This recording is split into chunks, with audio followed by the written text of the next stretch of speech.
Who's live? Come on.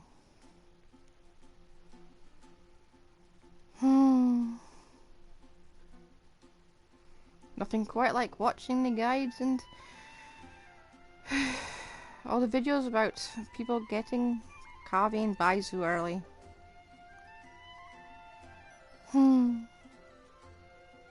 Anyway, enough thinking of how EU players are like screwed over. We're going somewhere to do something. That's faster. I never forgot something. We're going to do the rest of the event. Well, apparently there's another release tomorrow, so we'll get this. We'll get these two arcs squared away. I did not look at spoilers. I literally looked at a list that said how many parts it has.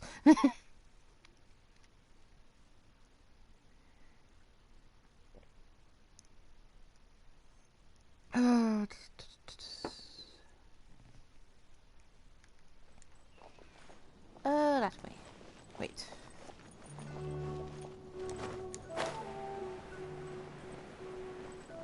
Easier just to go this way. My cat in the corner just subtly waking up, ready to cause hell. We'll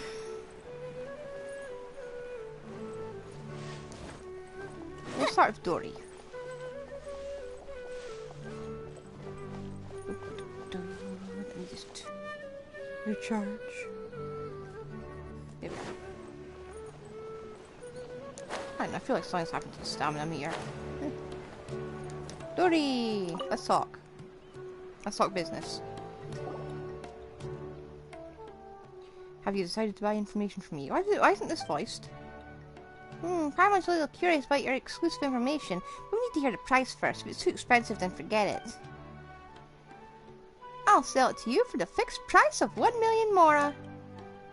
That's a lot. Never mind. 1 million mora can buy lots and lots of tasty food. Wait a sec. Let me see. Paimon is customer number 1001 for today. The original cost of the information was 1 million mora, but for you the price is now free. Paimon didn't know such luck exists. Wait, you're not baiting us into spending, are you? Maybe the next sentence is free. The first sentence is free, but not next. If you don't want it, fine. Next. Wait, Paimon, forget what Paimon said. We'll listen. Dory's exclusive scoop number 1. Do you remember the diadem of knowledge? Paimon remembers that only the champion was entitled to wear the diadem. It seems very valuable. Exactly, the diadem that Sajin gave to Academia was a rather expensive antique. Yet this very diadem, after it was donated to Academia, was lost by them once before. Why don't we hear about this? If everyone knew about this, would my information still be considered exclusive? Of course, this information doesn't come from nowhere. I've got witnesses, too. There's a young fellow near Kashmir from the suburbs. If you're interested in delving further, you could ask him. The password is that incident from 20 years ago.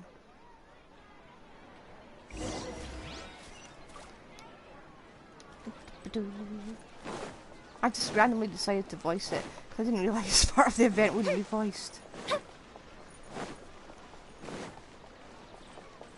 says suburbs, but do you mean they're underground? Probably not, but I'm going there anyway. Oh, maybe.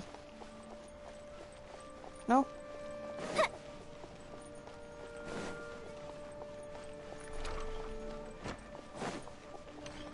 Huh, maybe I do mean. Okay.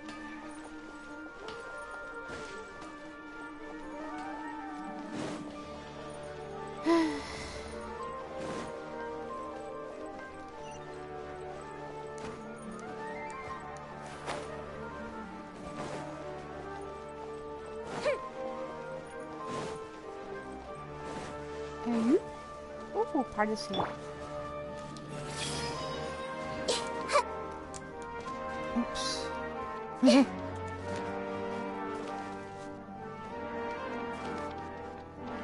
Hello, Kashmir.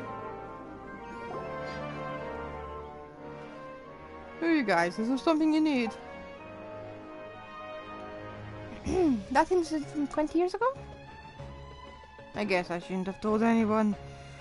Last time I had too much to drink and blabbered a little too much. Now people are seeking me out.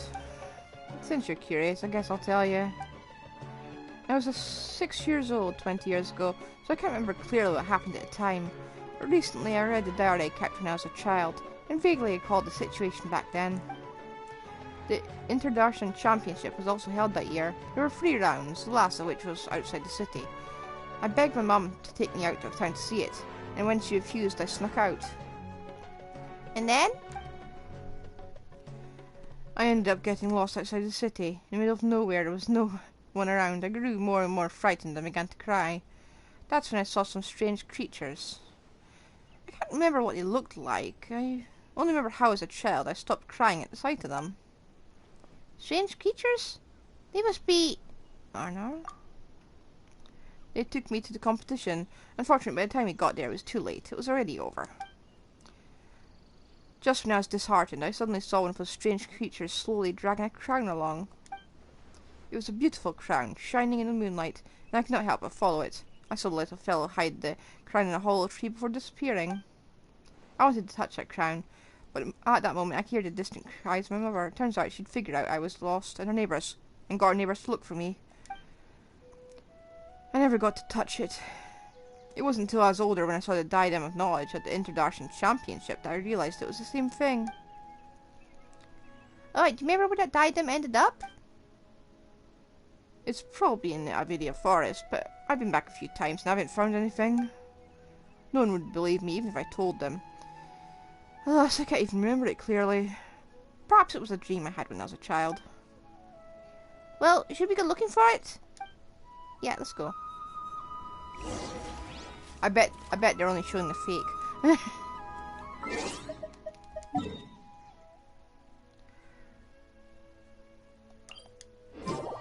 Maybe the guy who donated it was a ghost, lamenting over the fact that they're showcasing the fake one instead of the one he donated.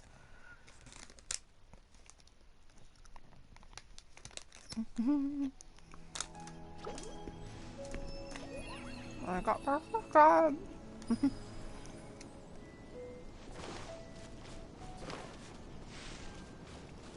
This might hurt a little.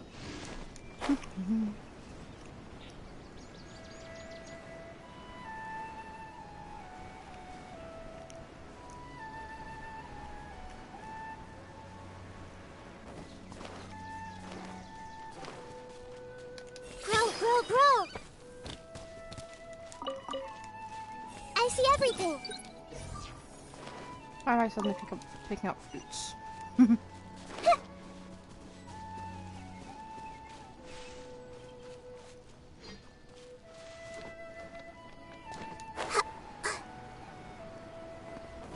Hello?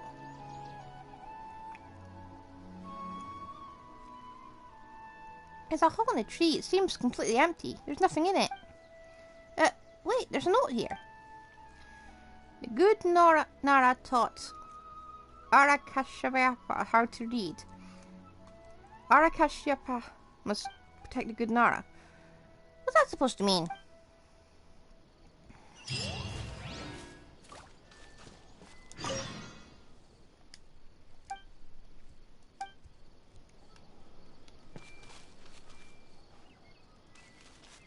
What was that?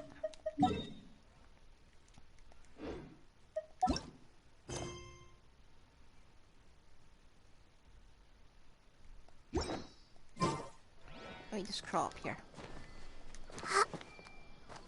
Couldn't just call it over and done with it. They didn't at least check the second floor.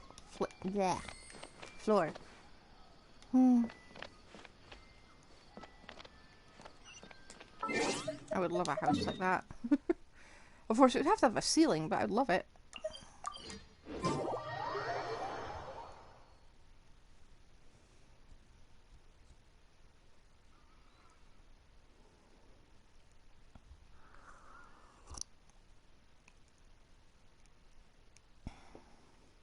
Granted, maybe I just build out of well-shaped bricks and then put moss-covered wood in the outside of it, you know. Ooh, ivy trails. Ivy trails. I love that. Well, well, if it isn't Kseudonym and Paimon. Yet again. I have the latest update on Academia Extravaganza. Would you like to hear it? How much is it? It's free. Isn't Lord Sangamon generous? Do you guys remember Sachin? The guy who sponsored the Academia Extravaganza? Paimon heard that his prize money and diadem of knowledge came from him. Bingo! In fact, not long ago, when I was doing business in the desert, I met an old businessman. And guess what I got from him? A dealer's ledger. With it, I can avoid dangerous areas in the desert and go to more places. Of course, the most important thing is that the ledger mentions Sachin. It turns out that Sachin has been in the desert to investigate people's local conditions and customs. He also had cordial exchanges with travelling merchants in the desert. Much of the text is lost, but this is a first-hand account of the big sponsor behind Academia Extravaganza. Would you like a look? Okay, let's have a look then.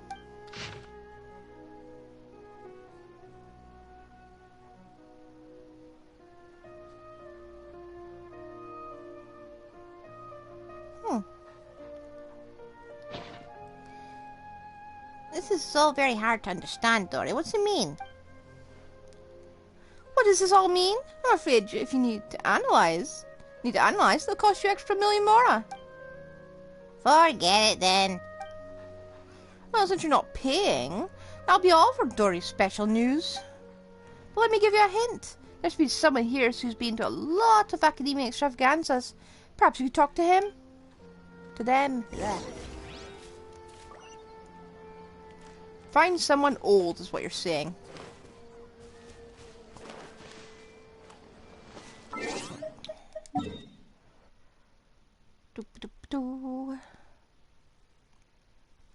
Ormos. Are we going to Ormos? No. Okay, we're going to Aru Village. Huh.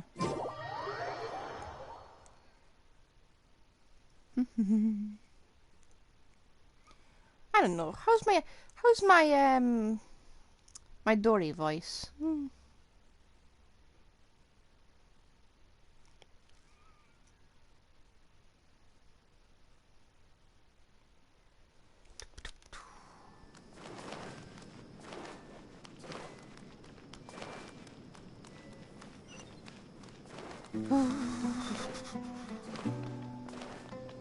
Hey, old person, let's talk. Which wasn't really very disrespectful of me, but... Alas, seeing these young children, I can't help but reminisce about the past. The International Championships have always been a stage for young talent. Unfortunately, not every genius will be successful eventually. Why do you say that? Geniuses are most stubborn and cold, and find it hard to understand the pain of others. Empathetic people, on the other hand, often fall into self-doubt and depression. People who are not firm can only stand still, while people who are determined but walk down the wrong path refuse to look back. There's a lot to think about that here.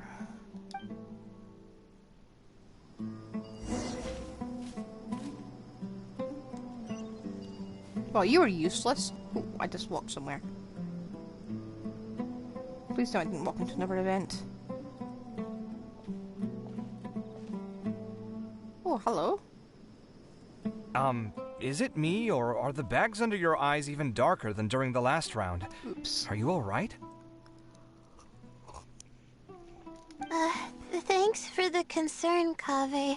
I just haven't been sleeping well lately.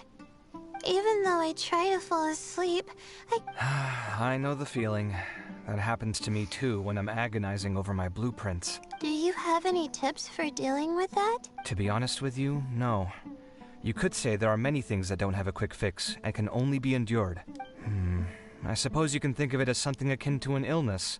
Sometimes there's no effective cure, so you just have to let things run their course. I don't know what's stressing you out, but I can feel all the anxiety and pressure coming from you. The next round's about to start, so chin up and do your best. Oh, okay. You do your best. Looks like everyone's here. Oh. I will now explain the second round to you all. There are 3 ley line disruptors. These devices can imitate the effects of ley line disruption and will constantly interfere with the environment. Your goal is to shut them down. The first 3 who manage to finish this task will be awarded 4, 3, and 2 points accordingly. Note that each person may only bring a set amount of food and water with them, and that leaving the designated competition zone will result in disqualification. Well, what do you think? Want to team up again? No. I shall not a smart consider thing. letting you have the points on account of what happened in the previous round. That's all right. I've been here many times, and in any case, machines are one of my specialties. I doubt this will be particularly difficult. It's good to see such confidence in a youngster like yourself. I also happen to be but aside from us, you should remember that there's a favorite for champion. We must be careful of him. A favorite to win? Who is it? Shh!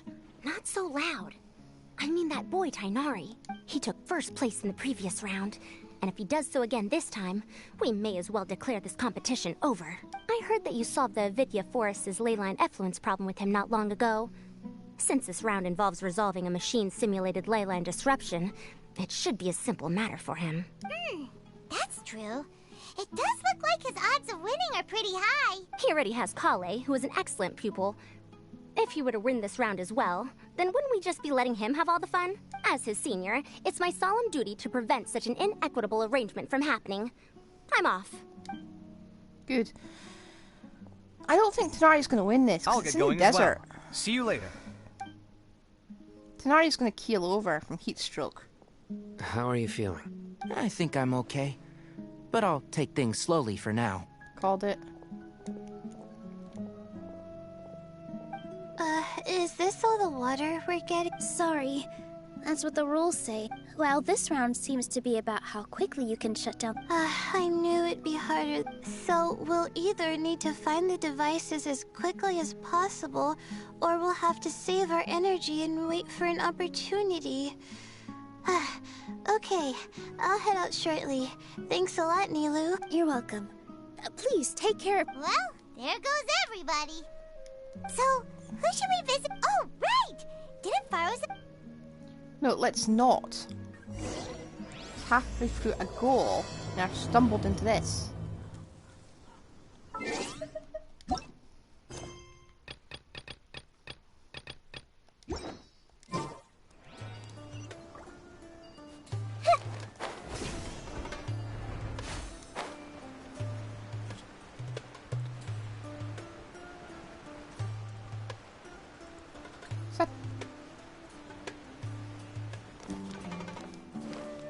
Hello.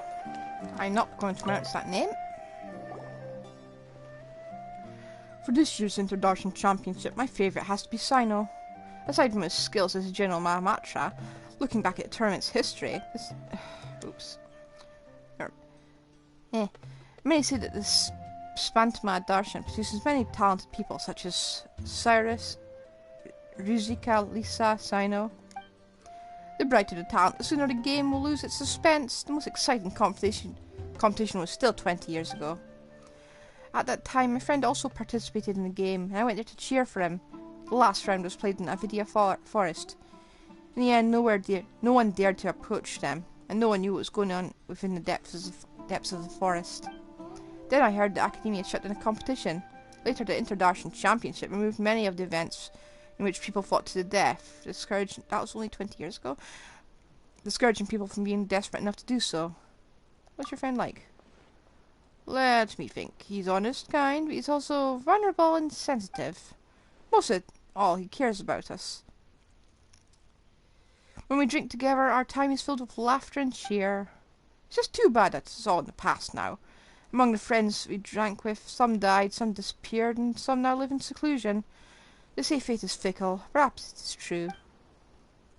Looks like something did happen 20 years ago. Right. Didn't Rigas tell us to seek him out if we had any questions? Now that we have time, why don't we ask him?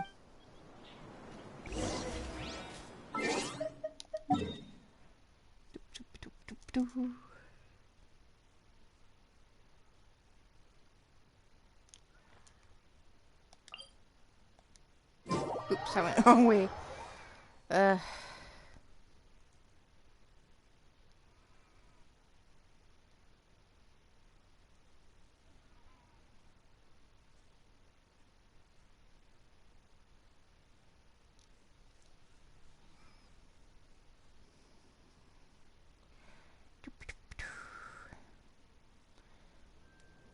Is there a reason we're doing... I just want to clear this up, but we're doing this small unvoiced quest first, and then we're doing the main one, because we're trying to drag it out. For a very specific reason. That reason being that in 6 or 7-ish hours, we should be able to pull in the banner. Well, still end the stream and start a new one for that, but I want to drag out as long as possible. Hello. That incident from 20 years ago? Why the sudden questions? Did you hear any particular information? We've heard that the diadem seems to be lost 20 years ago, and some contestants' personality has changed. You seem to know a lot about that. Because is there something you're not telling us? Not exactly. I was 5 years old when it happened. How could I know? But there are things I never told anyone. I'm actually part of the Academia Extravaganza's planning committee because of the influence of a senior colleague. That senior colleague and I met on a trip. He was a bit timid and would always flee and cower somewhere at the first signs of emergency. One day, 4 years ago, I said to him, I want to go back to the Academia. The Academia Extravaganza is about to begin. And then? Upon mentioning the Academia Extravaganza, he got started and said something about it has nothing to do with me. When I said goodbye to him, he insisted on getting a drink with me, and after several drinks, he started talking all sorts of nonsense. I also had too many in my drunken stupor. I didn't really hear him that well. I only remember that he said that he lost the diadem of knowledge for a while. He was in charge of distribution and recovery of the diadem of knowledge, and that he nearly had a heart attack upon realizing the diadem was missing. Fortunately, he finally found it in a tree hole, like the one we saw before. He said that the diadem of knowledge is a very valuable treasure, which is recorded in many ancient books. Legend said that it was built by a famous craftsman in ancient times and carries a secret that no one knows. Sachin had entrusted the Academia to safeguard the diadem, after all. If my senior was responsible for the diadem's disappearance, he could not afford to pay for it with his meagre wealth. Even if the loss was temporary, no one should know of it, lest the Academia find him guilty of gross negligence. So, he covered it up? Yes, it seems he also said that many people came to inquire about it, including children, but he said the diadem had never been lost. He was so scared that when things blew over, he just quit his job and left the Academia. I drank too much that night, and when I woke up next day he was gone. The more I thought about it, the more I had a bad feeling that issues would crop up in Academia Extravaganza if entrusted to someone like him. I didn't have a job at the time, so I joined the Academia Extravaganza planning committee. I tried to investigate things on the inside too, but I couldn't really find anything. And then the diadem was found, and the man whose personality was said to have changed was dead, and there was nothing to be found. Still, 20 years is a long time, long enough that people involved from the beginning no longer remember nor care. That's all I know. If you're curious, keep investigating. Maybe one day you'll discover the truth. That's easy for you to say. We don't have much to go on. Do you have any more information? Like where the senior colleague went? I haven't heard from him. Also, later I also went to the desert to look for him, but in the vast desert, it's really impossible to run into him. To make up for it, I do have some information on Sachin. Would you like to hear it? Sure, tell us. When I was travelling, I did so with an eremite commander. While we were chatting, he said that he came in possession of an article written by an Academia researcher. He seemed to think it was something precious and refused to show it to anyone, only to let me peek in at my request. I only caught a glimpse of it, but I saw that it was signed by Sachin. I didn't know who Sachin was, nor did I care. After joining the Academia Extravaganza planning committee, I found out that he was an important member of the Vahumana Darshan who sponsored the event. If you're interested, you can find the eremite commander in the desert. He's usually in the Valley of Dari. Information related to Sachi? Okay, let's go take a look.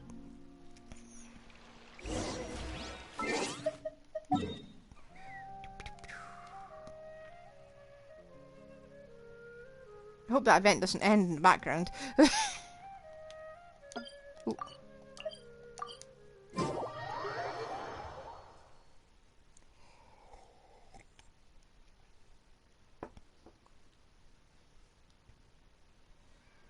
I'm gonna try and move a bit.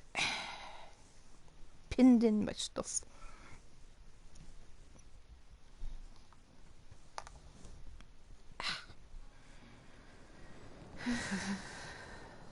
Is that in there?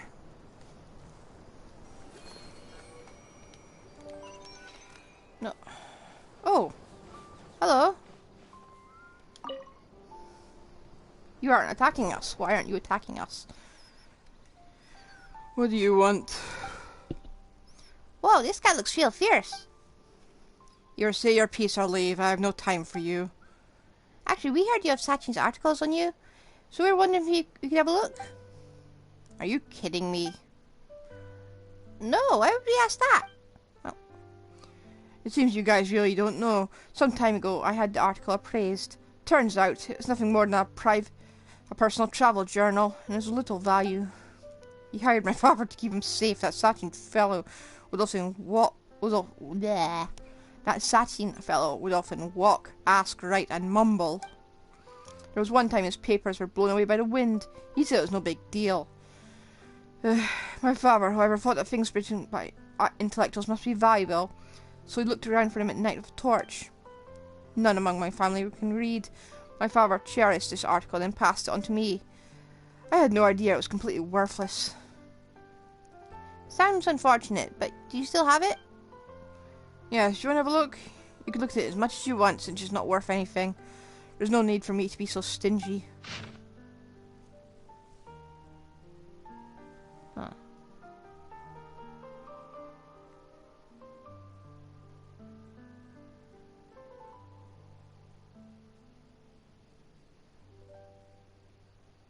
Huh.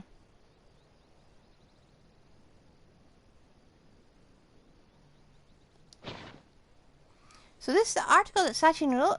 To be honest, Paimon really can't make any sense of it. But judging from the crummy handwriting, Paimon can't say exactly why, but Paimon has a feeling he was going through a tough time. Well, we're done reading it. Thank you very much. You're welcome. It's not worth any money, but I'm going to keep it anyway. After all, my father entrusted it to me. Come to see me again if you want to look at it again.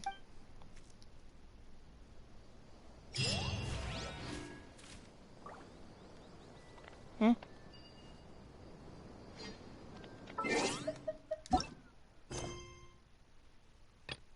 Huh. Back to the competition, I guess. It's not Tanari's location I'm really fussed about. Kave, we'll see you first. I'm a bit of a crawl up there, aren't I?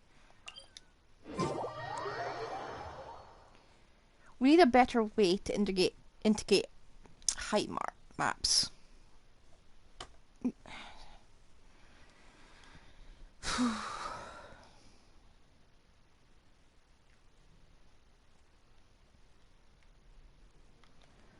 Partisan. Hello.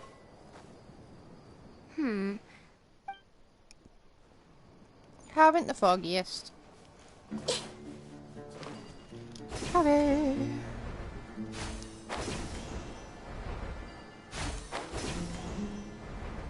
Cafe. Hello.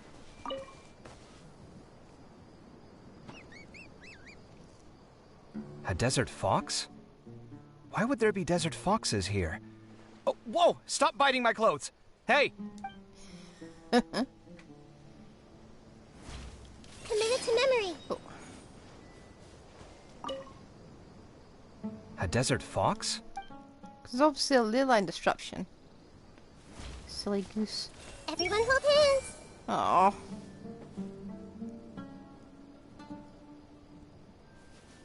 Hey. No, it's just an ordinary fox. An immortal fox. Ooh. I think Kavi would have disowned us as a friend if he'd actually managed to kill it.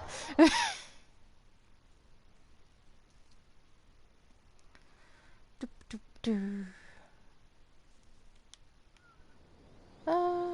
Sino? Oh, Sino, I see you up there. Next to your essential materials, which you no longer need.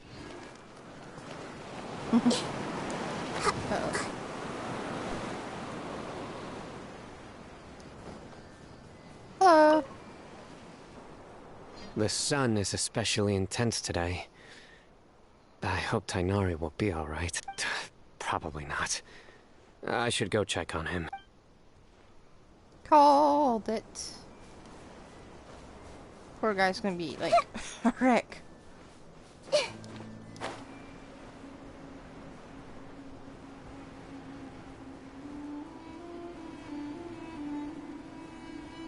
Wanderer? He's under it, isn't he?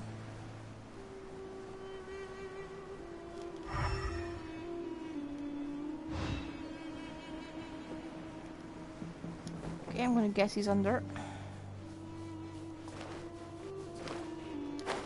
There he is.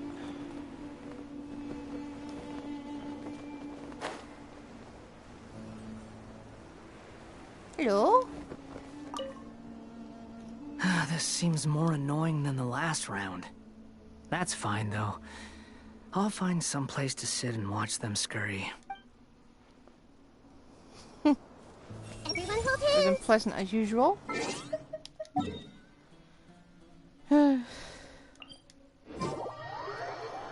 One day, disconnect. I'll get him on the banner. I'm not gonna let him speak. No, I'll just turn up the volume.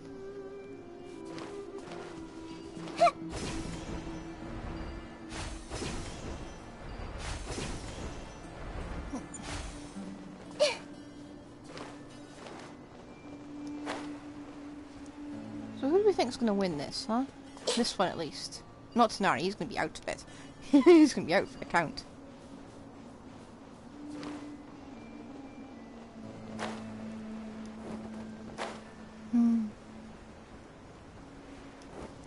I don't know, for some reason my money's on Layla. Maybe not. Ooh.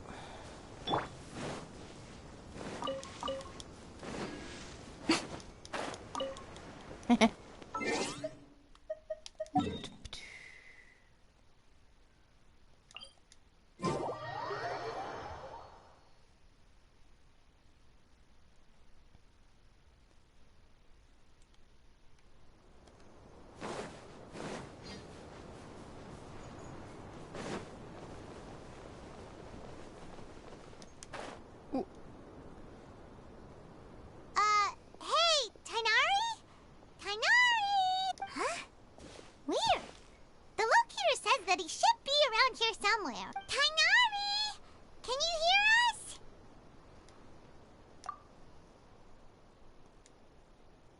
You're right. Huh? Oh no. It looks like he's fainted. We have to help him. We'll disqualify him, but we'd rather have him alive than dead. Tainari, are you okay? It's so hot. Oh, so you passed out because of the heat. Are you not used to getting around in the desert? That's right. I usually bring lots of water when I go to the desert, precisely to avoid this situation. I went through all my water very quickly, and with the effects of the disturbed ley lines, I started feeling dizzy. My ancestors, the Valukashuna, were originally from the desert. But I guess this is what happens when a species migrates. They become intolerant of their original environment. This isn't the time for a history lesson. Let's get you some water. Humans. Such fragile beings. Your bodies can't even survive extreme change. Here, take this. Let him drink it. Oh, poor Tignari. Oh. Naturally, that means he's serious? disqualified. This had better be just normal water. Hey, you're leaving already? Paimon really doesn't get that guy.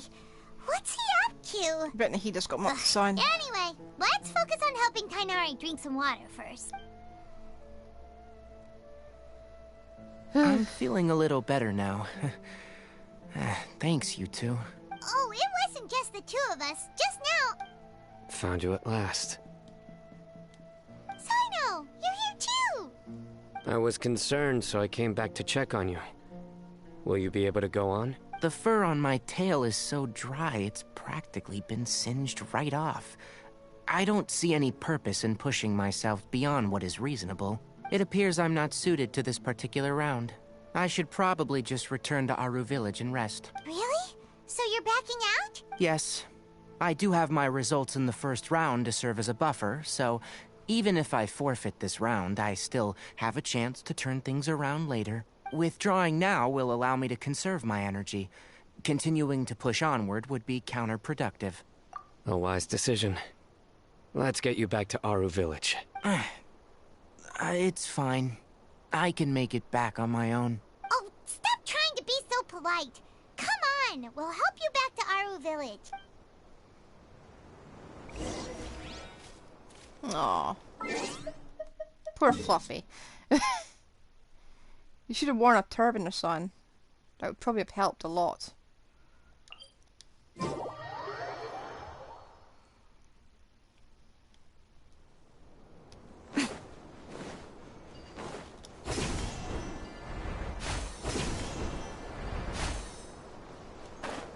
Huh.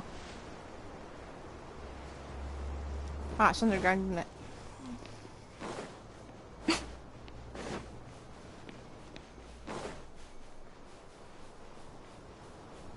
I bet Kavi's done it.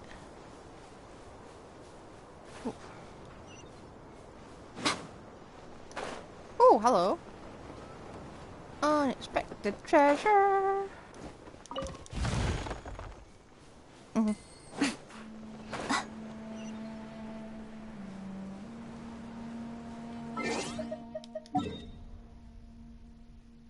I've just gone a weird way.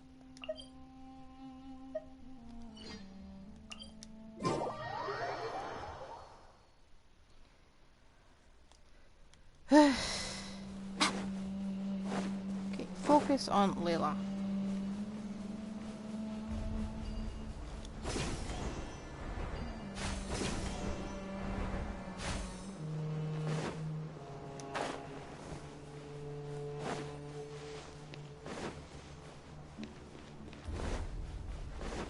Guess it better not be a glitch.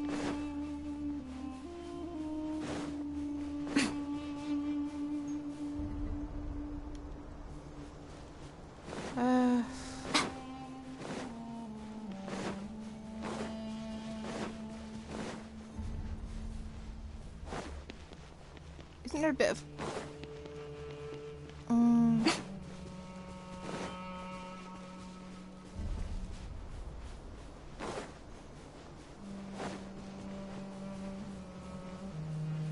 There's an underhanger in here. No?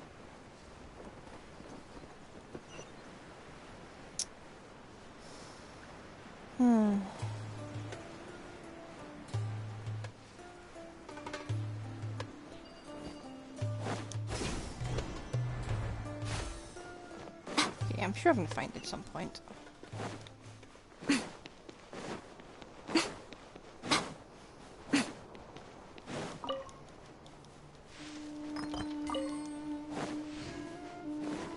Hello?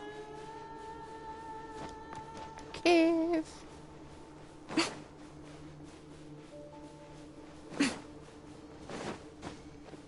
Oh.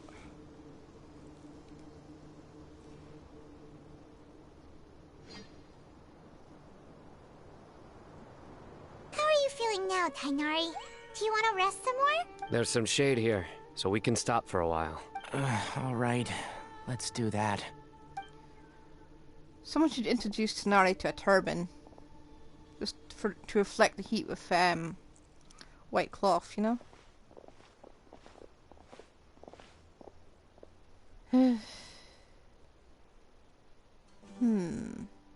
Oh! There you are! Oh, Sino and Tainari. And you've got the Traveler and Paimon with you. Oh, hey, Layla! Yeah, the sun was too strong, so I decided to take cover here for a while. What about you? Are you all done already? Unfortunately not. I'm not quite as capable as I thought. I intend to withdraw from this round. Sino and the Traveler are escorting me back to Aru Village. Withdraw? Can you even do that? I believe the rules do provide for such a situation. Alhaitham did say that the act of leaving the competition grounds would result in disqualification from the round. Didn't I ask you if you were all right before this? If you had just decided to withdraw then, you wouldn't have had to suffer. Well, I had to try, didn't I? So I tried, and it didn't work out. And now I'm backing out while I can. When I get back, I'm definitely going to make a batch of sun-resistant oil. Next time I venture into the desert, I'll be prepared. Or wear a hat that goes with your ears. By the way, you're Layla, aren't you? You don't look very well yourself. Will you be all right? I did feel a little faint when I first entered the desert, but I feel a lot better after resting here for a while. Be careful not to push yourself too hard. Don't worry. I'm just... Feeling the pressure? Uh-huh. Your expression is similar to the ones I see on criminals' faces when I interrogate them. To tell you the truth, I'm still not sure whether I have what it takes to represent the Ratawa Darshan in the championship. Most people voted for me because of all the rumors surrounding me, and to be honest, those rumors don't really mean anything. Now I don't know how to deal with all the expectations they've put on me. Even the people who usually criticize me voted for me this time. So I feel like I have to live up to their expectations somehow. So their expectations are putting pressure on you? Yes. Actually, I heard that you were voted in as well, Tainari. How do you deal with it? To be completely honest, I don't really feel any pressure. Firstly, those who expect things from you do not necessarily do so for benign reasons. On the other hand, those who do consider your feelings certainly wouldn't want you to push yourself. Next, we are researchers. Our primary duty is to interact with knowledge, not to meet others' expectations. As for me, I took part in this competition to advertise for an academic lecture at Gandharvaville next month. I'll obviously try my best during the competition, but I won't let any additional pressure get to me. I think you can also try to find a clearly defined goal. That may help you. I understand.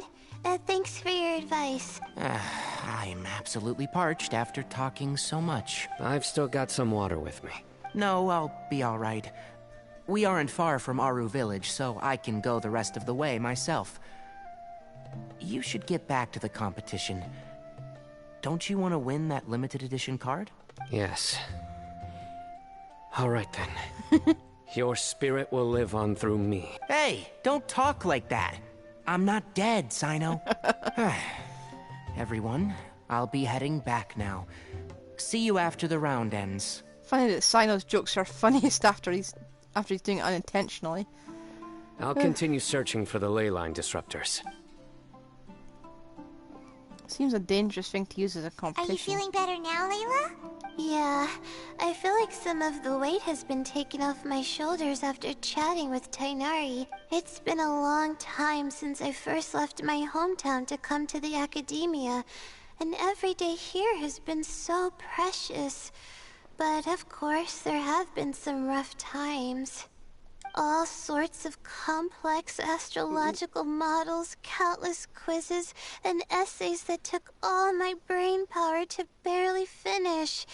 Each of those things are like huge boulders barreling at me, forcing me to continue running forward.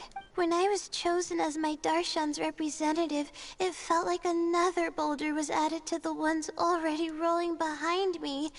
Every time I close my eyes, I think of all the people I'd disappoint if I mess up. Yeah, I think that's what Tainari was trying to tell me. You're our good friends, which is why you didn't stop him from dropping out of this round, and why you don't feel disappointed in me. That's right! No need to feel so down! That said, he did also say that he hopes I could have more concrete goals for taking part in this competition. I don't have any now, but I'll give that some thought. Anyway, I won't take up any more of your time. You still have to record the other contestants' True. We should go look for the others. You could go see how Madame Farozan's doing. Okay, let's go look for... Yeah, she was knowledgeable about it years and years ago. Actually, hang on. Okay, just checking there's no extra stuff. I want to talk to Kavi first. So let's... Can I just teleport here and not talk to her?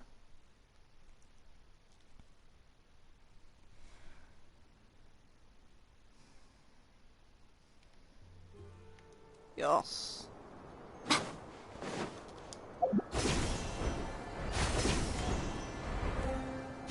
Uh-oh. Kavi?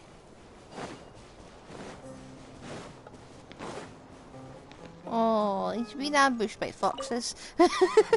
There's another one. Kavi? There's another one. You've been adopted, man. I see everything. Yeah, neither's a third.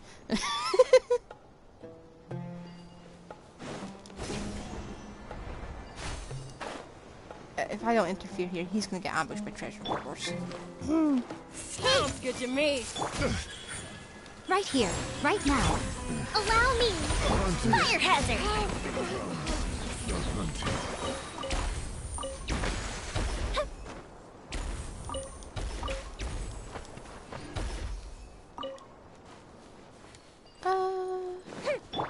Let's move out.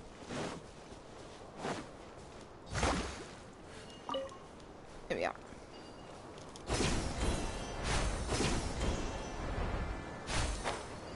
I don't particularly care what anyone else has to say apart from Kavi. Breathtaking.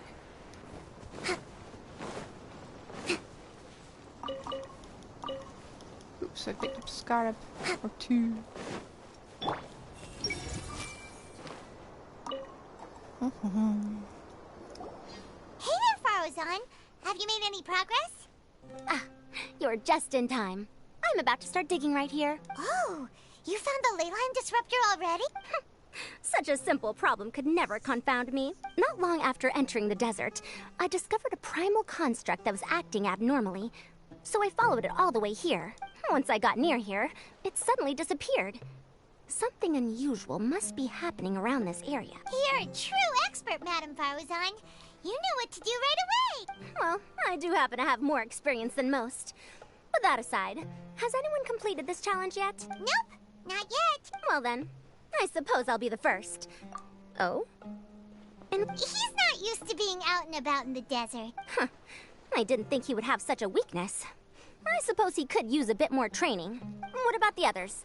Is that Ratawahist girl still a bundle of nerves? Tainari gave Layla some advice, and she seems to be doing a lot better now. Sino just started his search for the disruptors, and as for Hat-Guy, well, who knows what he's thinking. And what about Kaveh? Has he found a ley line disruptor yet? Byron doesn't think so, or our locators would have already let us know. Strange. What's he lollygagging for? With his skills, you should have heard something from him by now. Well, I'm afraid the most thrilling moments are already done here. You should probably go find Kaveh and see how he's faring now. Yep. Alhaven would probably be mad if he had ended up adopting, like, half a dozen foxes. Bringing them home with him. He's still up here? Yeah, he's still up here.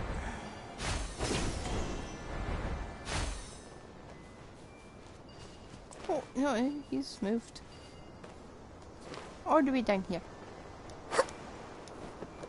He's found so many foxes. Oh. Who's that? Everyone hold it? Right here, right now. You're not interrupting my Kavi time, okay?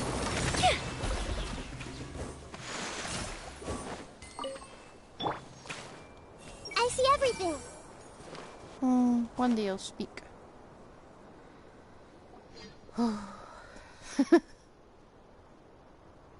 Come on, stop following me! I already gave you all the food I had on me. You can cry all you want. I don't have any more food. All I have left is a half bottle of water, and I can't possibly give you that. Without water, traveling in the desert will be incredibly difficult, and I still need to find what I'm looking for. Merak, can you help me out here? Huh? Keep them away. What's that? Kaveh, there you are. Faruzan told us to come see how you're doing. What are you up to? Just thinking about it makes me upset. Not long after I entered the desert, I was accosted by these I don't know why, but they didn't leave the competition grounds. And now the ley line disruptions have left them confused and circling around the area. The moment they saw me, they wouldn't leave me alone. They even cheated me out of my limited food supply. Oh. Hey, didn't I ask you to keep them away? Kaveh, is this flying metal thingy yours? That's right. This is my toolbox, Merak. Your toolbox? Huh. It seems pretty fancy. Hey there! Can you... Sometimes I need to carry things when I go out, so it's handy to have a portable toolbox. It carries itself. Well, Yeah. this definitely doesn't look like an ordinary toolbox, that's for sure. It's a long story. When I was working in the desert, I ran into a merchant group who had a machine core they excavated from some tomb. It was clearly from King Deshret's civilization. His technology still isn't fully understood, and Ksharawar has many different opinions on this topic. Our current theories cannot explain such mysteries. Upon seeing such a rare, complete specimen before me, I forked over all the mora on my person to purchase it. Some time back, I wanted to make an automated case that could store my offloaded items. With that core, I created Merak. It can't understand commands that are too complex, but it can serve as my assistant and help me with things like mapping and surveying. Most importantly, it can't talk, so it can't give me any attitude. Oh, yes. Yes, it can. Thanks for helping hide the fact that I live at Al-Haytham's place earlier. Sorry. I hope this season of my life ends soon, so I can get things back on track. Things just started going downhill at some point.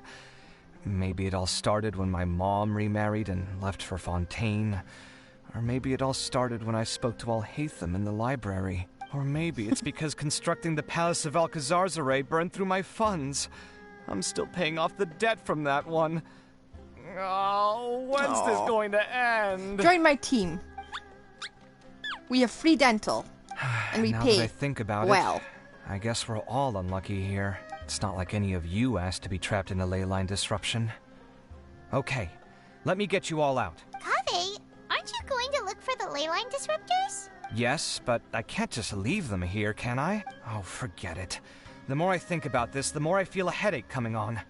I'll get back to searching once I get them out of here. Time's a-wasting. I'm off. Look at him. Kaveh looks like he's conflicted.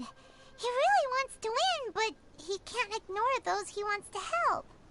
Paimon's always felt like he's the type who easily gets himself into tough spots. Paimon doesn't mean this in an insulting way, but he seems like the kind of guy who'd be really easy to take advantage of. Yep. Whoa, someone's done already! Paimon also wants to know. Let's go back and ask Al-Haytham.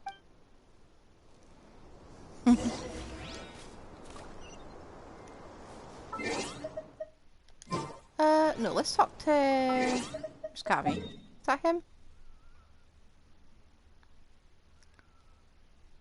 Let's go talk to baby girl. Look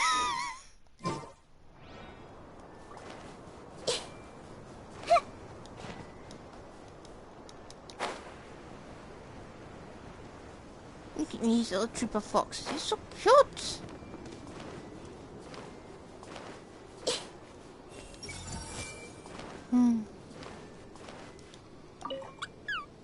Shh, quiet. I'm currently trying to find a way out of here. Oh. So cute. You know what? Hang on. No, that's not the button. No, that's not the button either. Do hide my character because I do not care.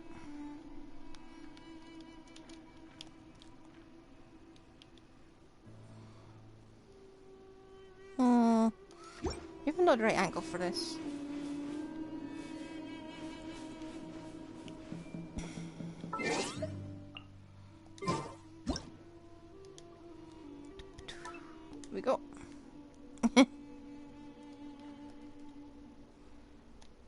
Where's zoom in? Here we are. Ooh.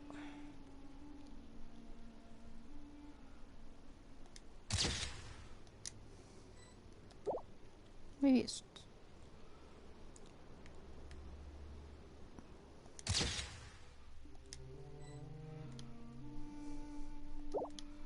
Come on. Just angle right.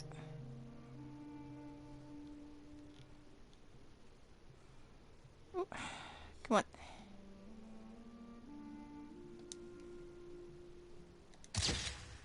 Okay. I'm sorry, I do this for all the characters I really want.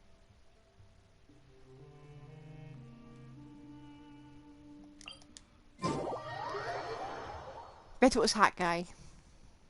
Or Sino. And I really think this was a poorly planned event they had going on here.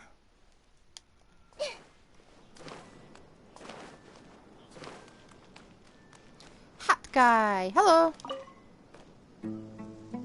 Anything? I see. 20 years ago. Yeah, he's definitely on an investigation for Nahida.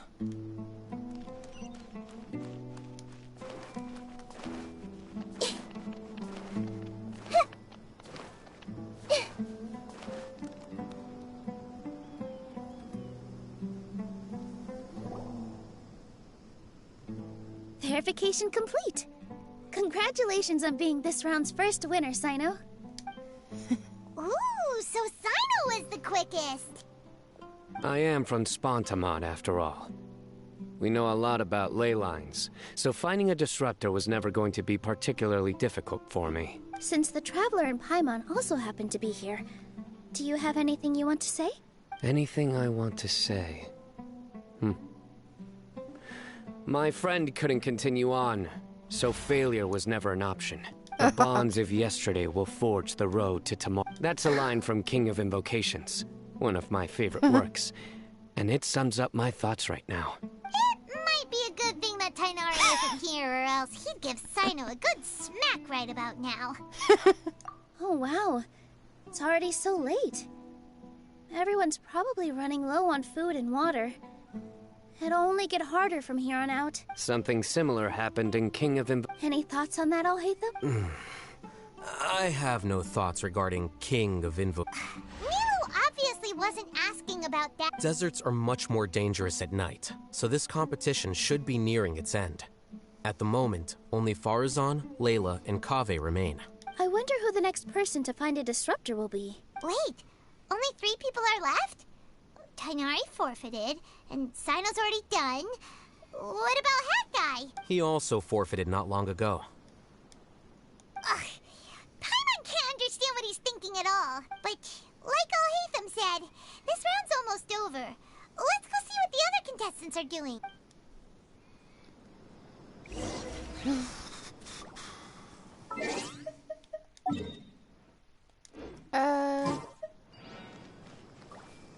Everyone hold his... The weather today might affect this round. Yeah, it's a bit hot. I see everything. Really? Hey! I'm not sweating too much, am I? Oh, it'd be so embarrassing if that was caught on camera. Okay. Uh-oh. Kaveh? You ought to be over here. I'll talk to Farazan then.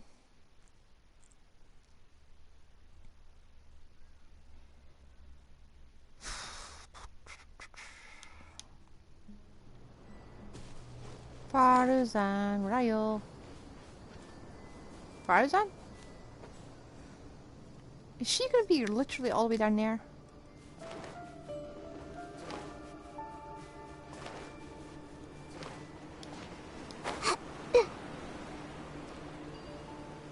Never mind then.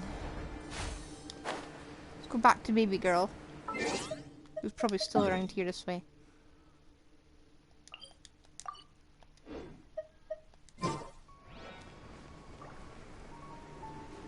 Cave.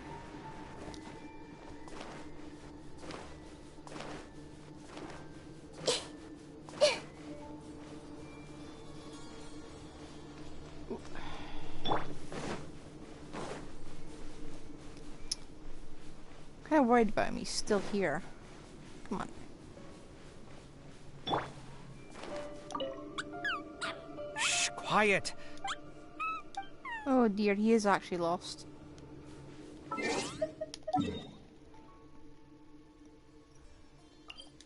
You know, let's just forget Farzan.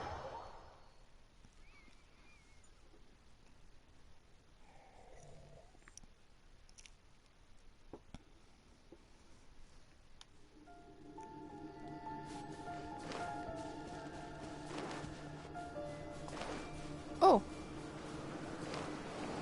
Layla, are you okay?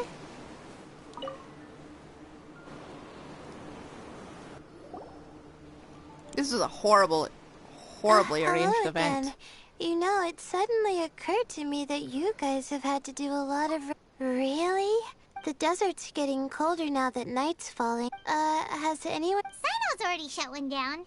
Have you made... I circled the whole... But I did have the chance to think some more about that thing that... Well, my fellow Ritaohist members must have all put my name forward for different reasons. And maybe a lot of them only picked me because they wanted to watch me make a fool of myself. But be that as it may, I believe that a lot of them genuinely do, and I want to live up to their...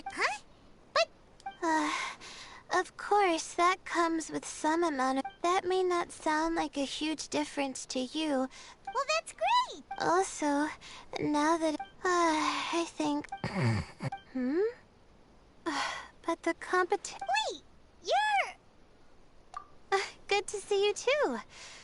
Ooh, it's nice to be out.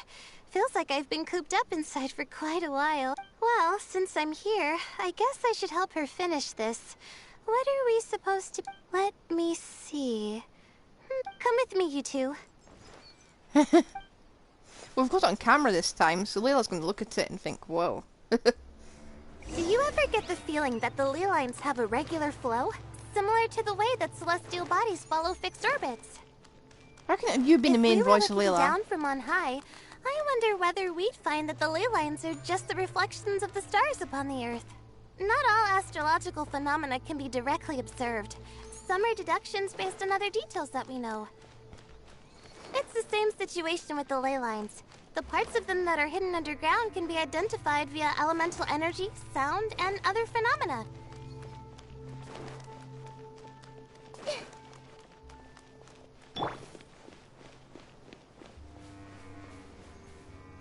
Plus, now that someone has shut one of the disruptors down, the contrast between before and after can provide me with further information still. Let me see. It should be here, I think.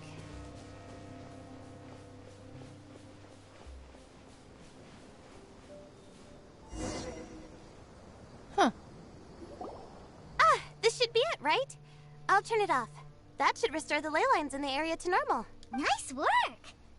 Again, I didn't do any of the real work. I'm just wrapping up. She'll probably wake up soon. No doubt she'll be a little disoriented at first, but once she's got her bearings, she'll go and report that she shut down this disruptor. Will you be staying here for a while? Or are you going to check on the other contestants? Oh, time to check our locator.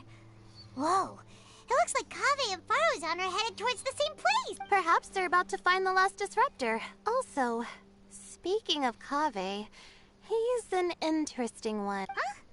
Before the second round, he had a chat with the other me. He said that worries can be like illnesses. They don't always have a magic cure. But the way I see it, his situation is much worse than my other self's. She just hadn't found what she wanted to do at the moment, which is why she felt lost. Kaveh, meanwhile, knows what he wants to do. He's convinced that he has to win, and yet he still seems conflicted. He doesn't have a second personality, but somehow he still seems that he's at odds with himself in some way. I don't know exactly how to describe it. It's like he's smiling on the outside, but there's no joy inside. only sorrow. Still, who knows? He must be more experienced than me. Maybe he's just better at dealing with it all than I am. Oh, but back to the topic of wrapping up. Shouldn't you be getting back to the action to record how everything plays out? Last one, then the round's over. Oh, true. Okay then, guess we'll be going now. We'll keep everything you said in mind. Kaveh and Faruzan were super confident at the start, but it turns out they're the last ones to find the disruptor. But between the two of them, who's going to get there first? Let's head over quick. I hope it's coffee. Oh.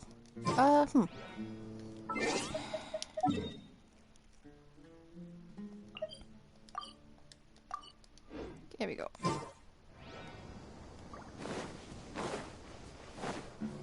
Come on, Kaveh, I'm rooting for you. You can do it.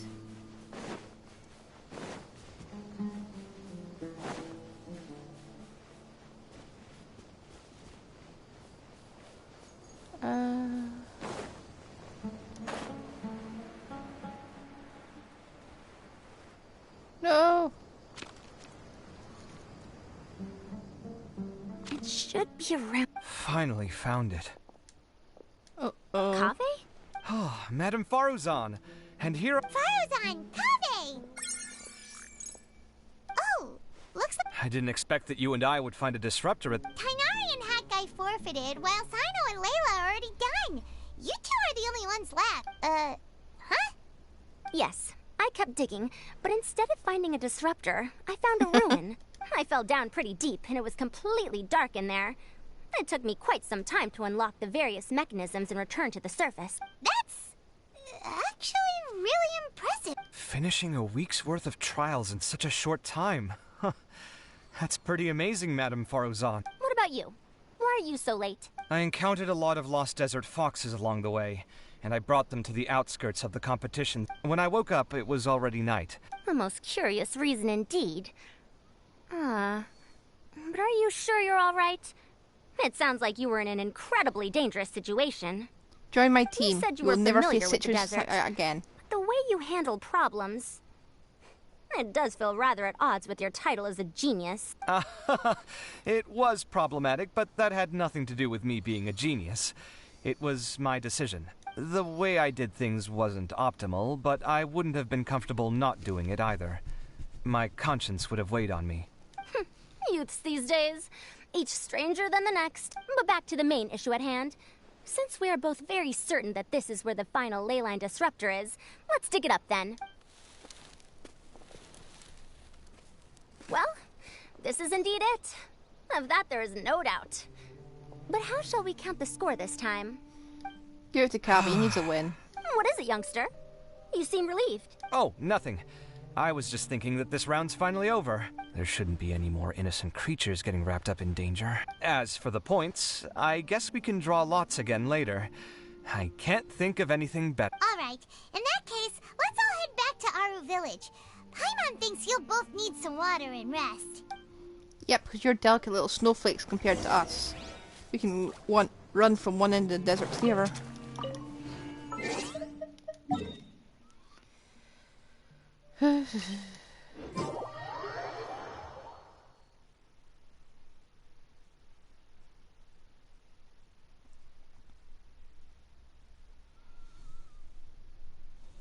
Maybe it's just travelers got a special constitution or whatever.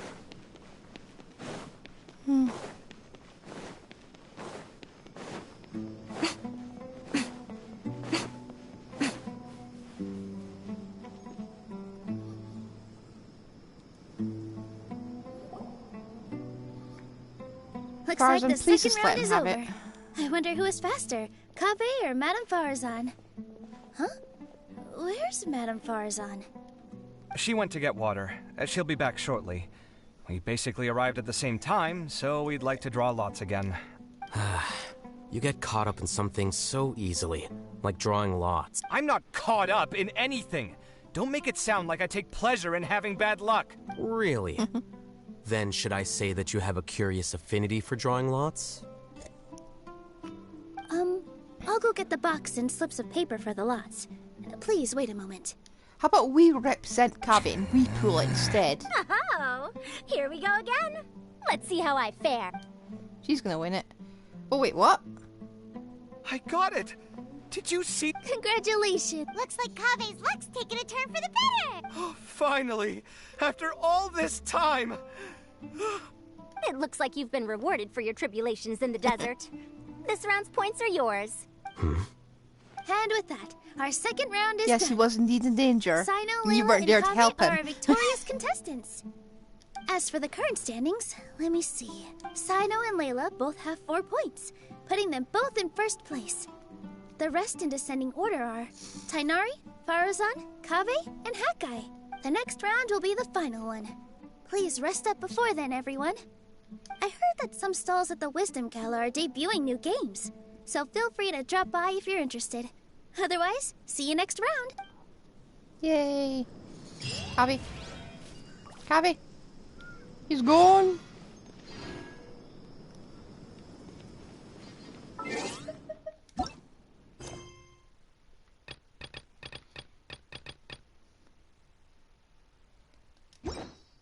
Okay.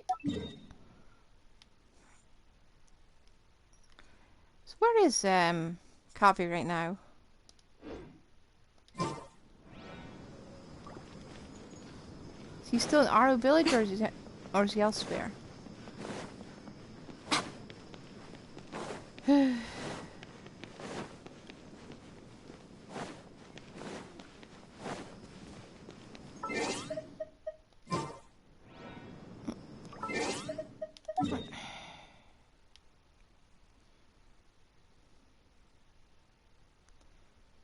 Maybe Dory should what was it? Maybe she should like hire Kavi on a more extended basis. Pay him for smaller projects that have less chance of going wildly out of control.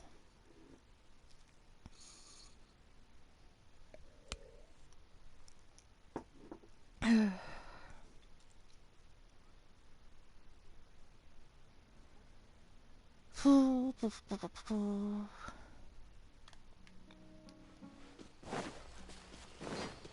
feel like Kavi's a guy who's strongly ruled by his morality.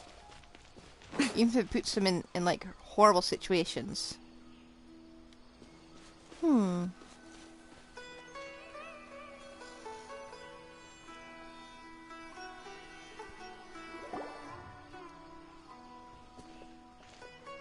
It feels like something's been on your mind this entire time.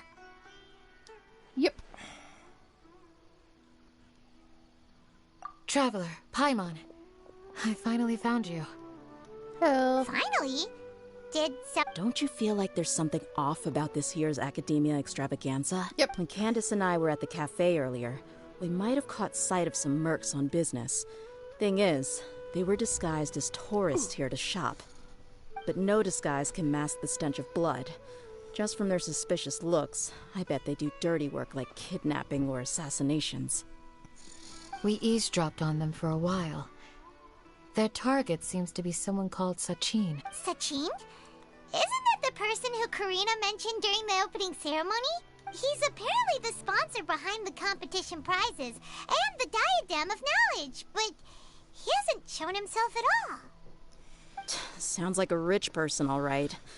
It makes sense now. The Eremites have been struggling to make ends meet recently, so Well a lot done, of Dia. groups have been doing private work that involves the rich. In their words, one gig sets you up for half a year. Just one job like this nets them enough mora to take it easy for a while. The extravaganza has brought many tourists to Sumeru City all at once. So it's likely that they took advantage of the bustle to sneak in. Dia and I wanted to directly capture them, but they were on guard and made some excuse to slip away. I would have tied him up if it wouldn't have caused a scene. Who's legally supposed to take care of this kind of thing? The Matra or the Corps of 30? If Sino were here, he'd definitely get involved. Why don't we head over to the Academia and tell Amatra? Thanks a million, you two. Not at all. It was coincidence on our part as well. Yeah, don't sweat it. The Eremites' reputation is gonna get even worse if these scumbags succeed. But this is Sumeru City. Candace and I don't have as much freedom to act here, so we're leaving this in your hands. Should you require our aid, come find us at the cafe. Okay.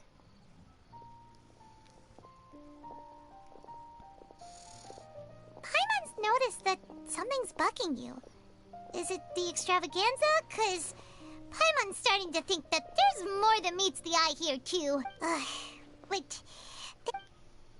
Yeah. Let's pass by Poopa Cafe on the way here. In the cafe on the way here. There. That's not the cafe, it's just the building. Oh, stop climbing.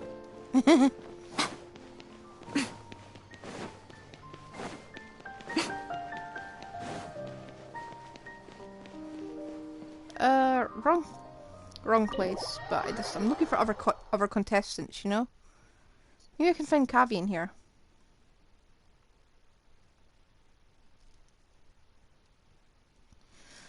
Because when it was the Lisa event, I missed so much extra content.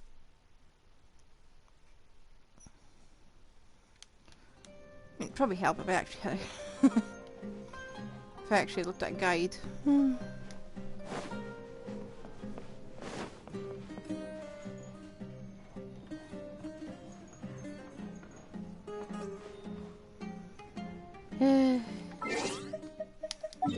Pretty place, but not what I'm looking for.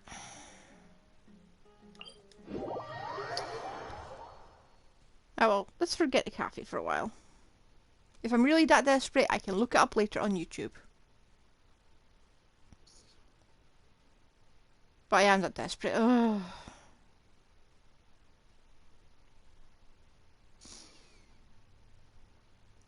I don't necessarily have to talk to anyone in the cafe. I just need to check if the cafe's actually there.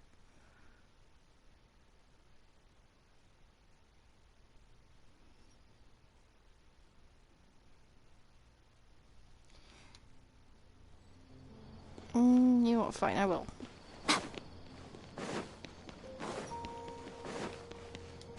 Now, correct me if I'm wrong. This is Alhaven's place. I don't see anyone. No? Okay. Cospa Cafe.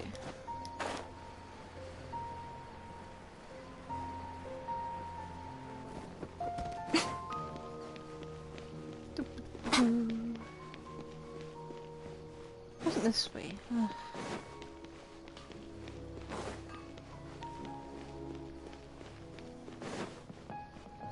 There we go. There we go.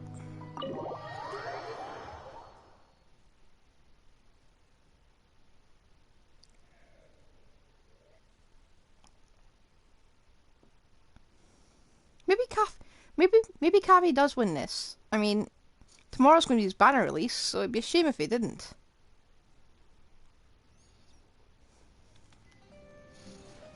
It'd be an awful debut.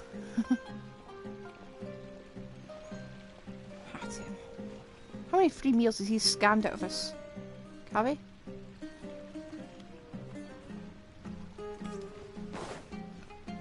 What happens when I talk to them?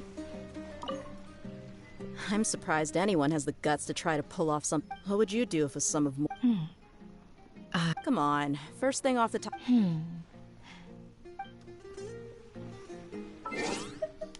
Okay.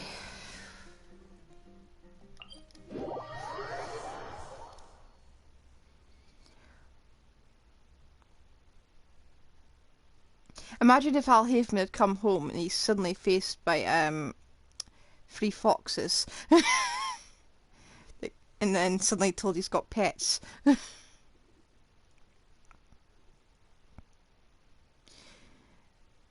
mean, Kavi's probably released them into the wild. That is a good thing to do. And you can't really keep foxes as pets. I wouldn't even keep the Russian foxes that are trained to be pets. Nah. Bred to be pets.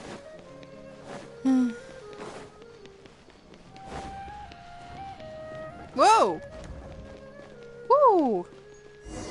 Hello, Glitch! Hey! Isn't that the Matra we investigated Siraj with? Arav, wasn't it? Let's go talk to him. Anyone else see that fantastic glitch?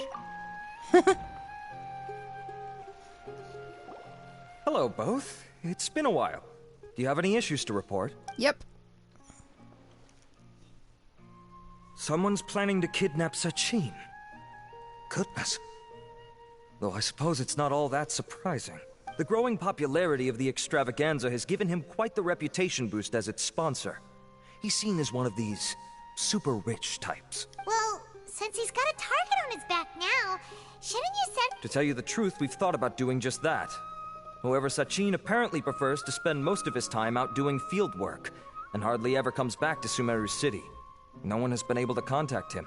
Our only lead is something he once said. Each time the Inter-Darshan Championship is held, I will be watching from close by to choose a suitable person to inherit my estate. Assuming he remains committed to that promise, then he must be right here in the city somewhere. I suspect that the Eremites in question must have heard about that as well, and decided to come here and try their luck. So, they shouldn't know where Sachin is either, right? I would assume not. Anyway, Mahamatra Saino is still on vacation, so I'll handle this. Don't you worry. A couple of kidnappers aren't gonna get very far in Sumeru City these days. I have my ways of forcing them out into the open. All of that said, if you're interested in Sachin's story, why don't you try tracking him down as well? The sooner we ascertain his whereabouts, the quicker we can act to ensure his safety. I mean, you could task all the Matra and the whole Corps of 30 with someone's protection, but if the client doesn't show themselves, there's nothing we can do to help them. Fair point. Guess we should start searching for him too, but where should we start? None, I'm afraid. He's never committed any crimes or broken academic protocol, so we don't have a very detailed file on him. I've heard that Alhaitham has now stepped down from his post as acting Grand Sage and is back to being the scribe again. Maybe it's worth checking to see if he knows anything. Good idea! Okay, we'll head back to the extravagant...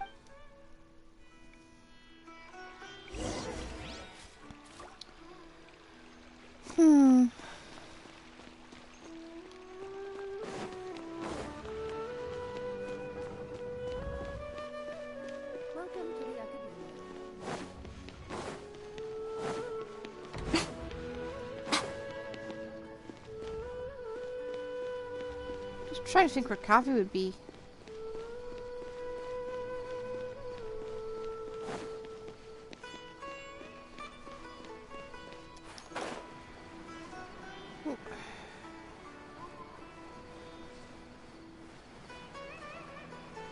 Nilu! Everyone hold hands! Oh.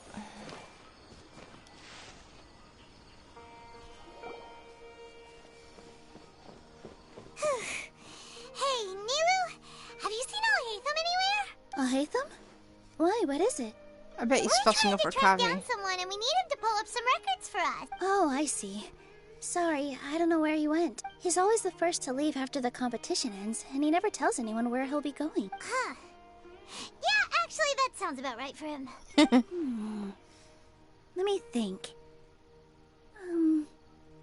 To be honest, he doesn't seem very interested in the extravaganza, so he probably doesn't stick around longer than he has to. To him, being a commentator is just extra work he was roped into. Do you guys know of any places he'd go after? Ooh, Paimon remembers that his house isn't that far from here, so we might as well check it out.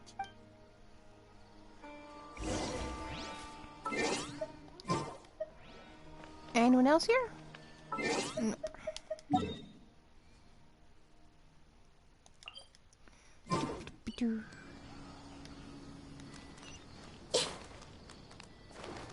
Bet he's fussing over Kavi. Ooh. Keep feeling that jump.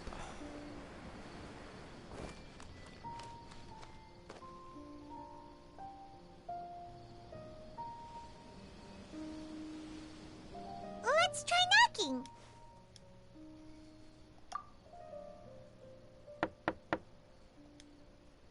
No answer? Maybe no one's home. Hello? Alhaitham? Are you in? We need your help with something. Yeah, where's It's Kavi? you two? Oh, Kave, you're home. Come on in. I'll get the door for you.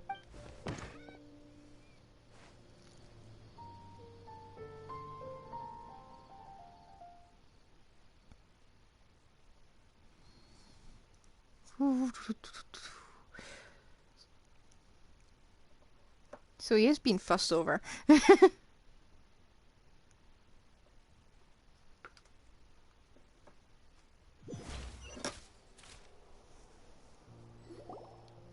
didn't hear a peep when we first knocked. We thought no one was home. Well, I can't be too careful.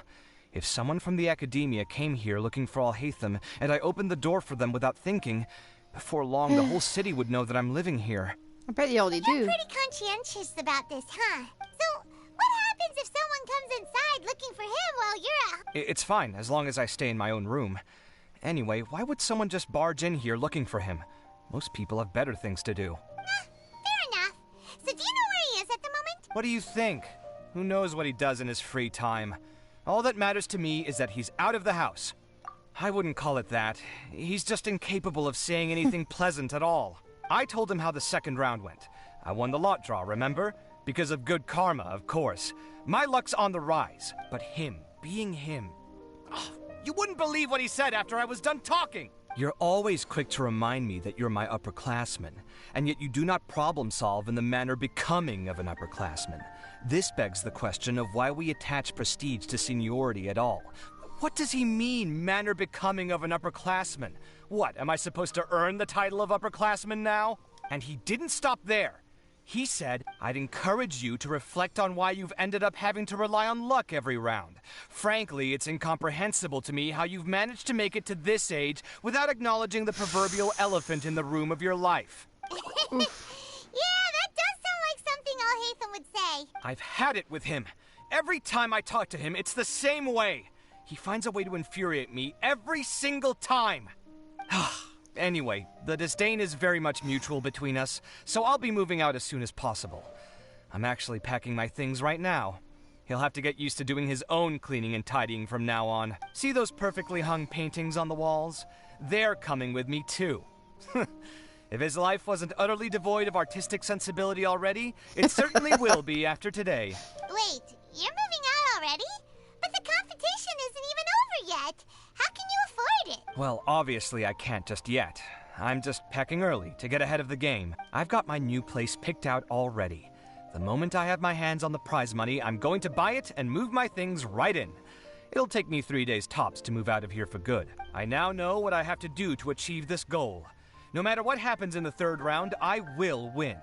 I will emerge triumphant. You'll see. Well, we'll be rooting for you. But are you sure you'll be all right? In what way? Layla said that she thinks you'll get caught up in internal conflict. Meaning what exactly? Oh, don't tell me you think I have serious personality flaws too. We just think you need a bit work-life balance, you know?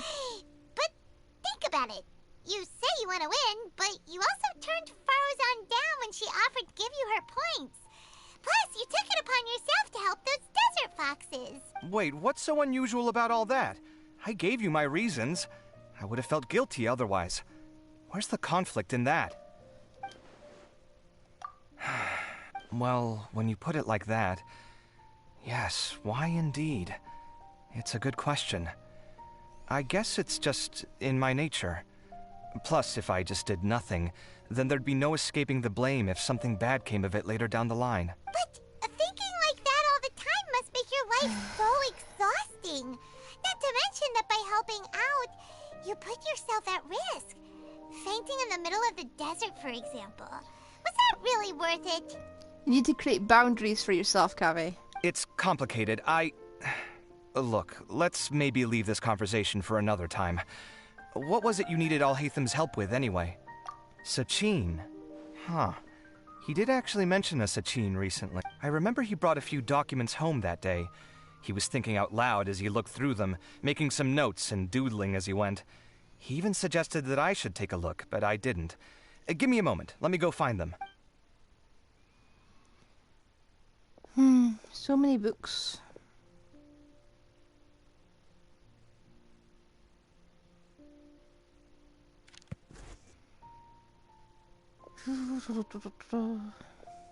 This is the one. Here, take it. You sure he'd be okay with this? With taking liberties? He's certainly okay with helping himself to my beer whenever he pleases. And anyway, he did ask me if I wanted to read his notes. I didn't see the point at the time, so he just left them on the side. He doesn't leave documents lying around unless he's okay with other people reading them. It's fine, I promise. Cool, if you say so. Okay, let's see what he's got on Sachin.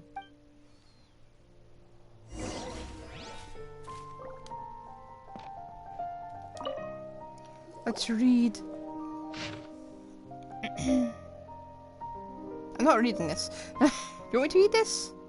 Okay, I'll read it. Sachin was born to a wealthy family, and his father, Rajput, was a renowned merchant in Sumeru, with many properties to his name.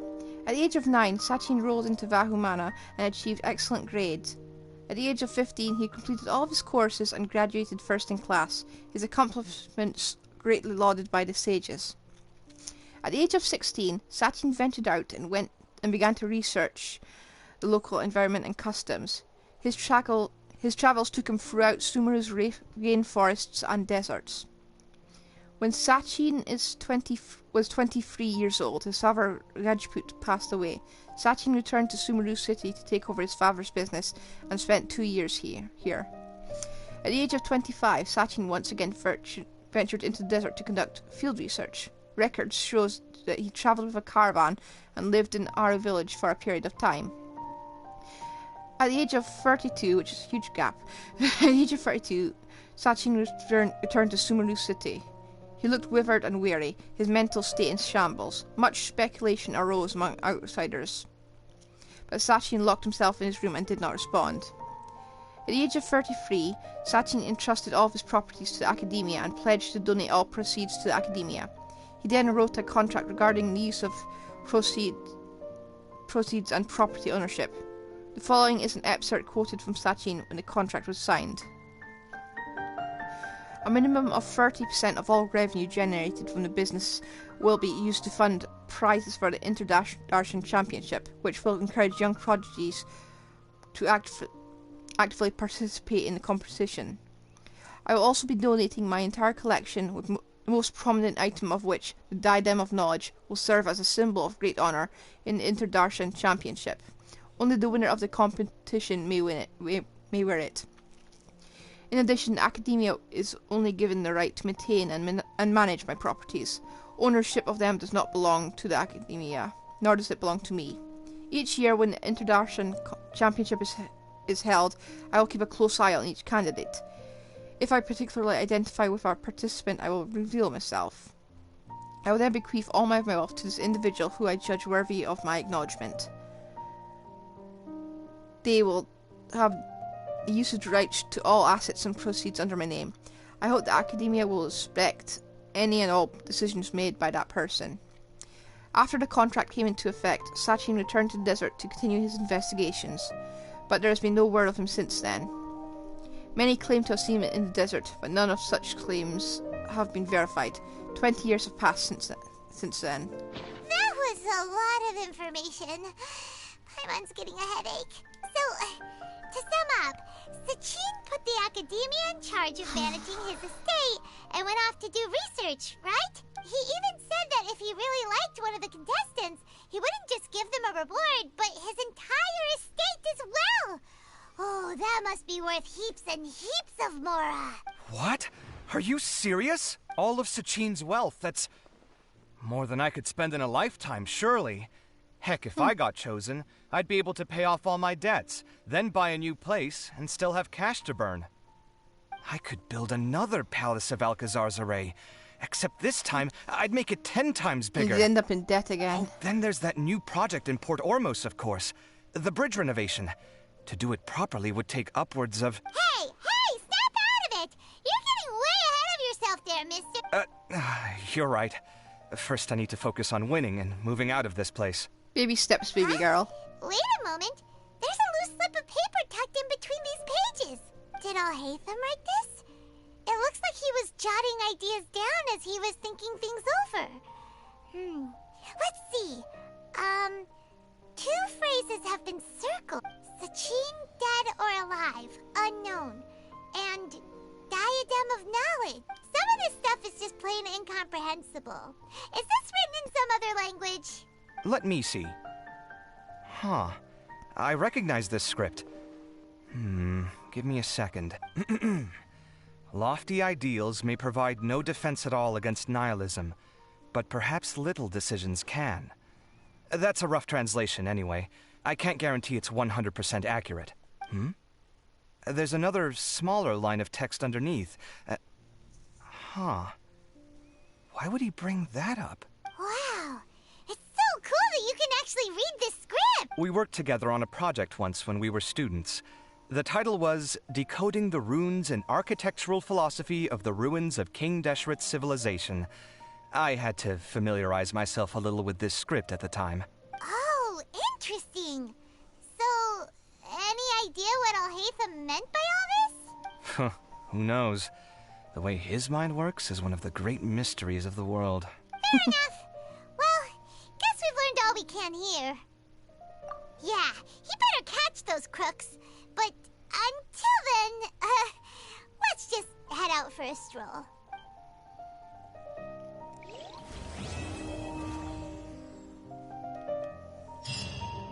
Did he leave these notes there on purpose? Or was this sheer coincidence? No. But if it wasn't a coincidence, then... Little did...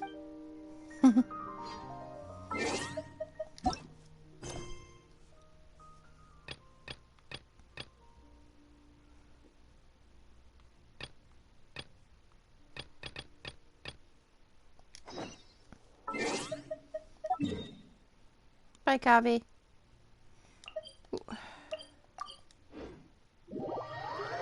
Let's go wring some more information out of Dory. We never paid her back a while back, did we? For the, Sino's investigation. Just remembered. I think that we tried to put it on, Sino's tab and she got burnt for it.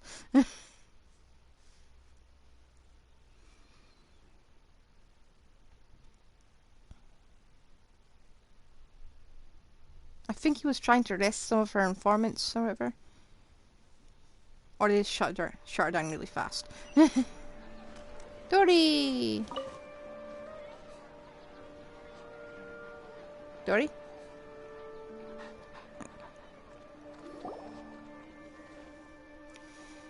It's yet again time for an information sale from Lord Sangma Bay. Would you two like to purchase the latest reports? Let me see. This information isn't that important, so only go for 500,000 mora. It's half the usual price. What a bargain. Mind giving it to me for free? Whoa, you want to break it down to 0 mora? Just as I expected. But I am the great Lord Sangaman Bay, and since you're so interested, I'll tell you for free, but you must keep it to yourselves. I heard that 20 years ago there was a contestant whose personality suddenly changed after taking part in the competition. Well, it looks like someone saw him in Aru Village. Wonder where he ended up. And that's all the information you're getting for free. If you want to hear more, you gotta pay 2 million mora. I appreciate your patronage. What a rip-off. We can just go to Aru Village and ask around ourselves.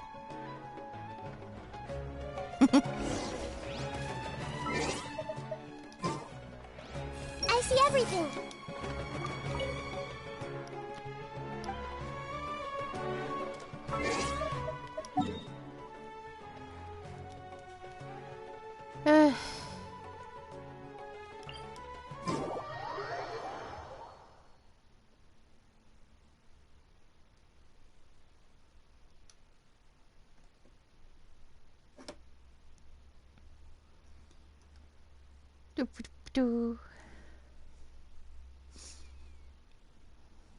And I like doing Dory's voice. But the thing is, I've always had bad ears. Or hearing, as it was.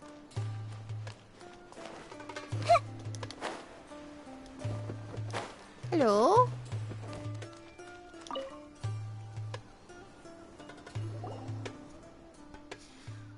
Years ago, a young man did appear here. Back then, life was much harder than it is now.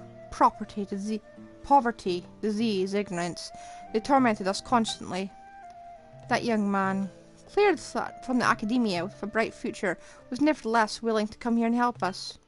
He taught us how to deal with weed and monsters. He brought us a lot of medicine with money from his own pocket and took care of all of the ills by himself. He sounds like a good guy. Yeah, too bad the good die young. He was always frowning and no one knew what he was worried about. Everyone was wondering if he was going to leave us. This place did not have the means to properly host him. Still, many said he was a bit crazy to begin with. For example, he would sometimes tell children a story about how, as a child, he taught a strange creature to write. Later, he would often leave the village and explore the desert.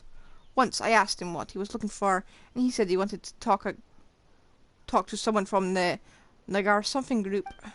Later on, I heard that he died in the quicksand. It said that he encountered a caravan trapped in quicksand on his way to investigate something. He saved many people, but he himself was unable to get out in time. At that time, there was still a half-finished letter addressed to his child at home. After he died, my son took that letter with him, thinking about delivering it someday. Is that unfinished letter still here? No, it's not here. To live a better life, my son became a mercenary. He was killed in a scuffle a few years ago, and his belongings were taken. Many years have passed in the blink of an eye. Wonder how his child turned out, and if they held a grudge against him. Not many people know these things anymore.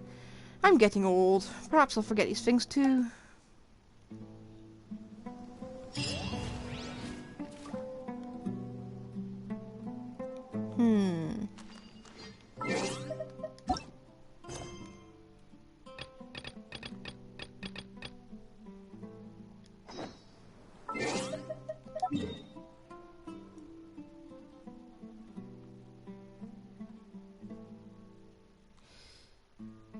I feel like I'm forgetting something very important here. Hang on.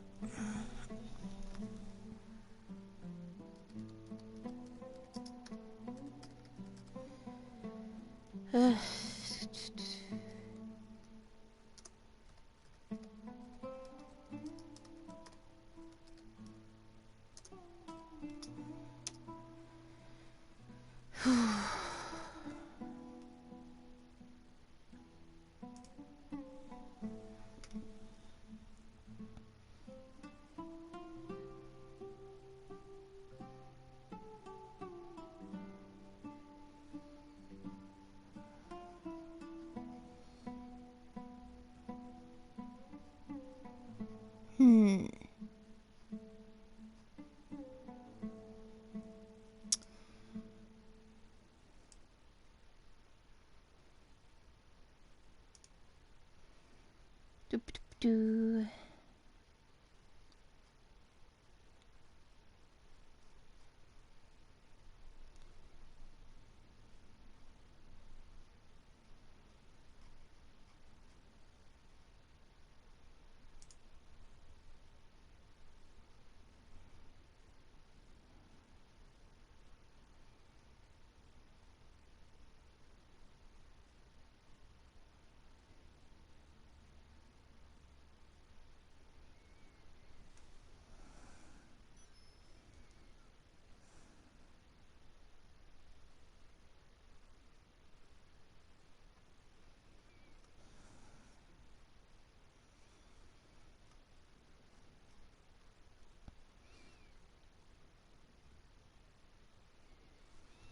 Okay.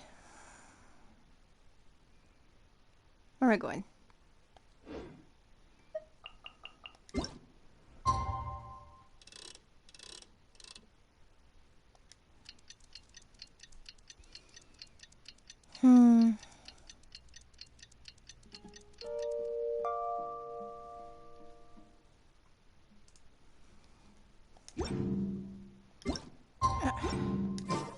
Paimon just heard. I just said something, I just completely missed it.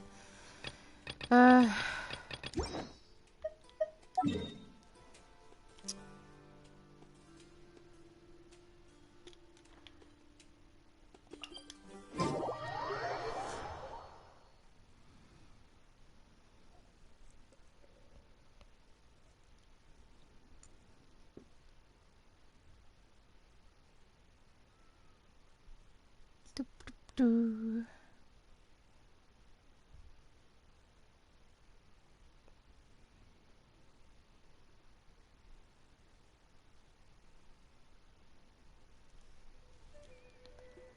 Let's go to the Academia and check with Araf.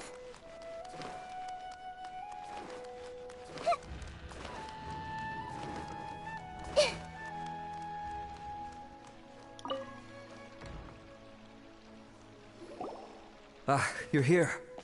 Sorry, I was just about to send someone to inform you. I only just finished interrogating the suspects. What did you find out? Well, lots of unexpected details, let's put it that way. The mercs themselves were surprisingly easy to catch. We just had someone dress up as Sachin and they took the bait. But then it starts to get messy. During the interrogation, we learned that they were hired by Sachin's own child. What? Why would someone want to kidnap their own father? What's up with that? It's anybody's guess at this point. In any event, apparently the guys we caught are just the tip of the iceberg. Most of them are still snooping around outside the city. We're diverting manpower as we speak to try and round them all up. Would you like to come along? Yeah, sure. Let's go get to the Is he mad that he went out and didn't... went out for milk and didn't come back?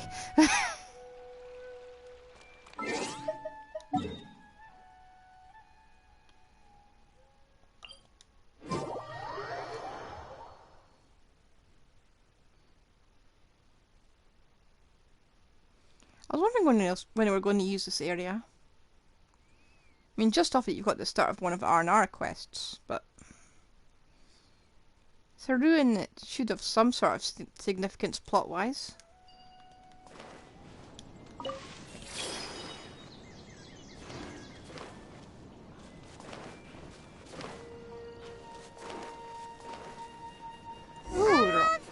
Are you sure this is the right place? Something feels off. I'm positive. But I don't understand why they're all unconscious on the ground.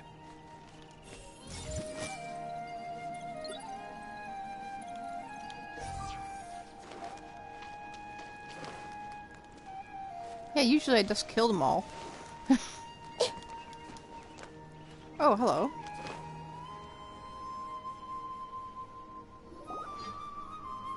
Boss, we got more company.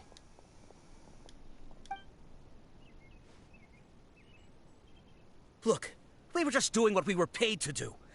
You're punishing the wrong people here. You want the real culprit? It's this guy.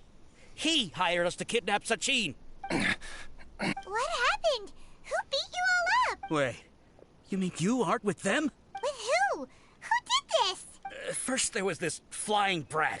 Didn't bother asking any questions, just started throwing punches. After that, some guy wearing green came along and interrogated us for a bit. So Hat Guy was employed by Al-Haytham. Okay, good to know. I've got the confirmation I needed. This is the one who masterminded this whole plot. Jawani, Sachin's son. If you have any questions for him, now's your chance to ask them. When you're done, I'm arresting them all and taking them back to the Academia for further interrogation. So why did you hire people to kidnap Sachin? What do you think? 20 years ago, he upped and left to go and live a carefree life, not giving a second thought for my welfare. As if that's not bad enough already, he went and put his entire fortune in the care of the Academia, along with a contract saying that one day he'd pass it all on to a genius he admired. That's my inheritance. By rights. You expect me to sit back and watch it go to someone else? If he won't give me what's mine, I'll just have to take it from him. Of course! Didn't he say he would be here somewhere, watching the championship from the shadows? So, I figured I'd get some people to nab him. Then I make him change the contract. And if the Academia doesn't agree to hand over the goods, I make him publicly announce that I'm his chosen genius. No, the old fart knows how to stay hidden. I'll give him that. He's probably cooped up somewhere watching all this go on and laughing to himself. I already thought he'd gone mad 20 years ago. And who knows what a madman's truly capable of. Diadem of Knowledge? You mean that thing he donated to the Academia? Well, I can tell you that it's very expensive. He sold a lot of assets to purchase it back in the day. Weird things started happening after he brought it home, too. For example, sometimes we'd hear a high-pitched voice coming from the storage room. Also, Before donating it to the academia, he once shut himself in that same storeroom and researched it non-stop for days. Something was already seriously wrong with him by that point. Nothing he did shocked me. What do you mean, something wrong with him? I only have a vague memory of it, since I was very young at the time. But I have the impression that he went out into the desert for research and didn't return for many years. When he finally did return, he was a changed person. He would mumble incomprehensibly and write essays day and night. Did you at least bring back the milk? I asked if I could see what he'd written, but he chased me out of the room. Later, he went out somewhere and took his written essays with him. When he got back, he signed his contract with the academia. Part of me wonders whether he'd already stopped being my father by that point. Perhaps the man we called Sachin was a demon from the desert who was wearing his skin. Okay, you can stop now. You're creeping Paimon out. You can believe me or not. Doesn't matter to me. I told you all I know. But if you do see Sachin, tell him this for me. Whatever it is that he's researching out there, he'll always be garbage in my eyes. You finished? In that case, come with us. Well, we finally caught the guy behind all this. Thanks for providing us with the critical information. Do you still have any lingering concerns? Yeah! Al-Haytham's notes do mention that item. Scribe Al-Haytham looked into this matter. Understood. Well, if you believe there to be an issue with the diadem, I'd suggest contacting the organizers and getting them to pause the competitions while we investigate. That makes sense. Sure. Okay then, let's get back to the venue. We need to tell Karina what's going on. Okay.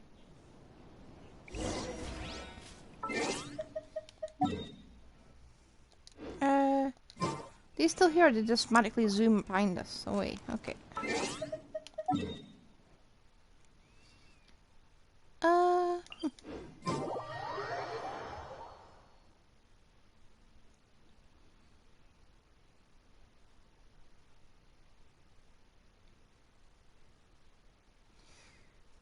Do.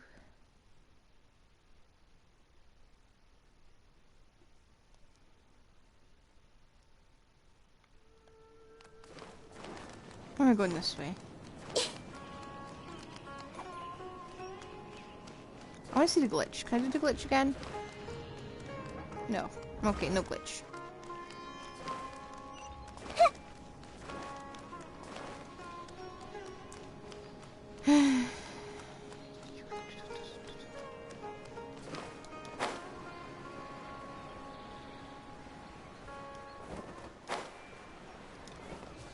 Hello, Karina. We have a gripe.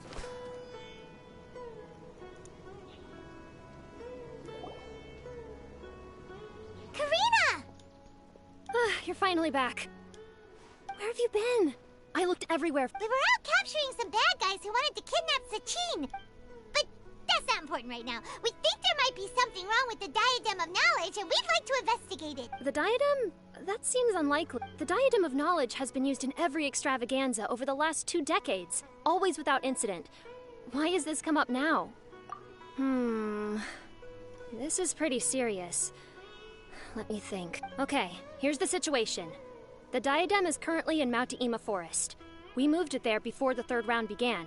In the 3rd round, contestants have to go into Mount Deima Forest, find the diadem, bring it back, and place it on the stand. The first person to do this gets 4 points. Considering how close the scores are between our contestants, whoever wins this round is very likely to be the winner of the whole competition. As such, I suspect competition to be very fierce. You might not make it in time. I'll mark the diadem's location for you. Please head there immediately. Let's hope nothing happens. Alright, let's go! That's weird. The locator stopped working. Is the forest interfering with it? Ugh. Let's just go grab the diadem. Okay. We're going to ignore that little daily quest.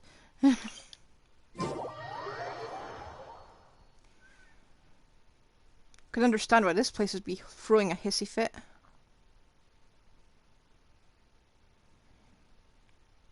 A lot of the withering occurred around here.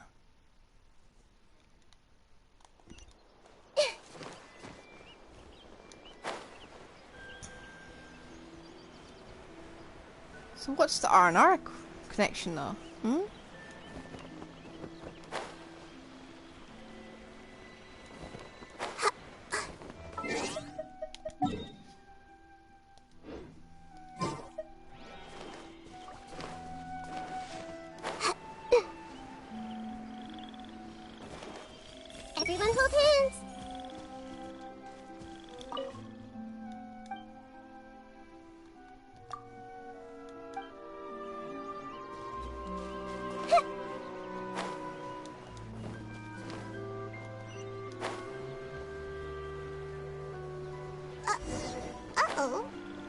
place looks empty.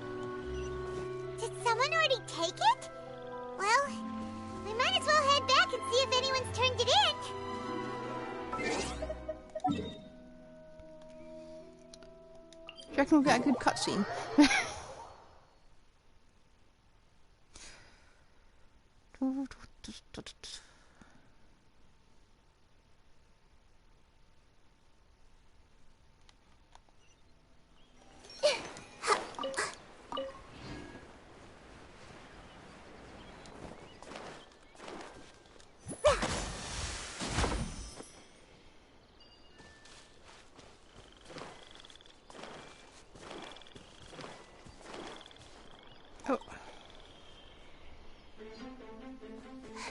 Oh, looks like Layla has seized the diadem.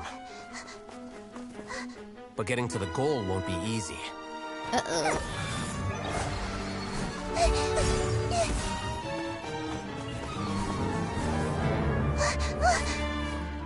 Uh-oh. That guy enters the fray.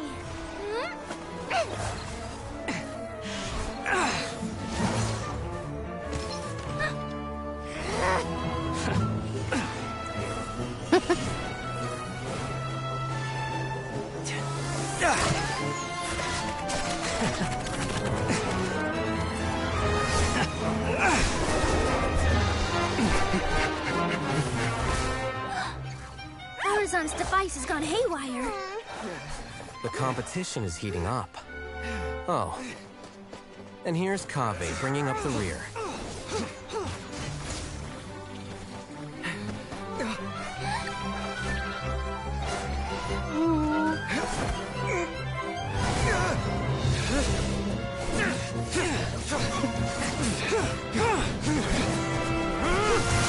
You realise fighting to death has been outlawed, right?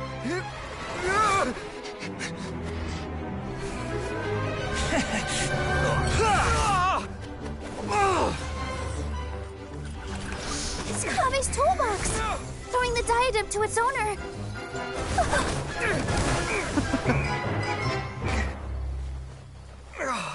Come on, you can do it! Yes, that's right. Put the diadem in place, and you shall gain all you desire. Who are you?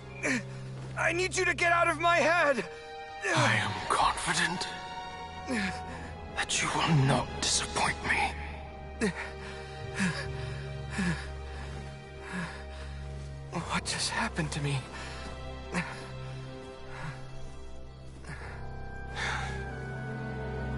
Something's wrong.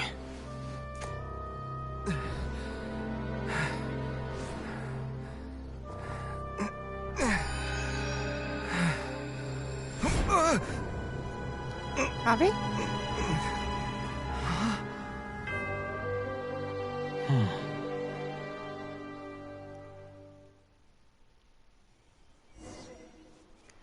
Well, he's out of debt now. That's who I think it is. At long last, someone to inherit my estate, and with it, my research.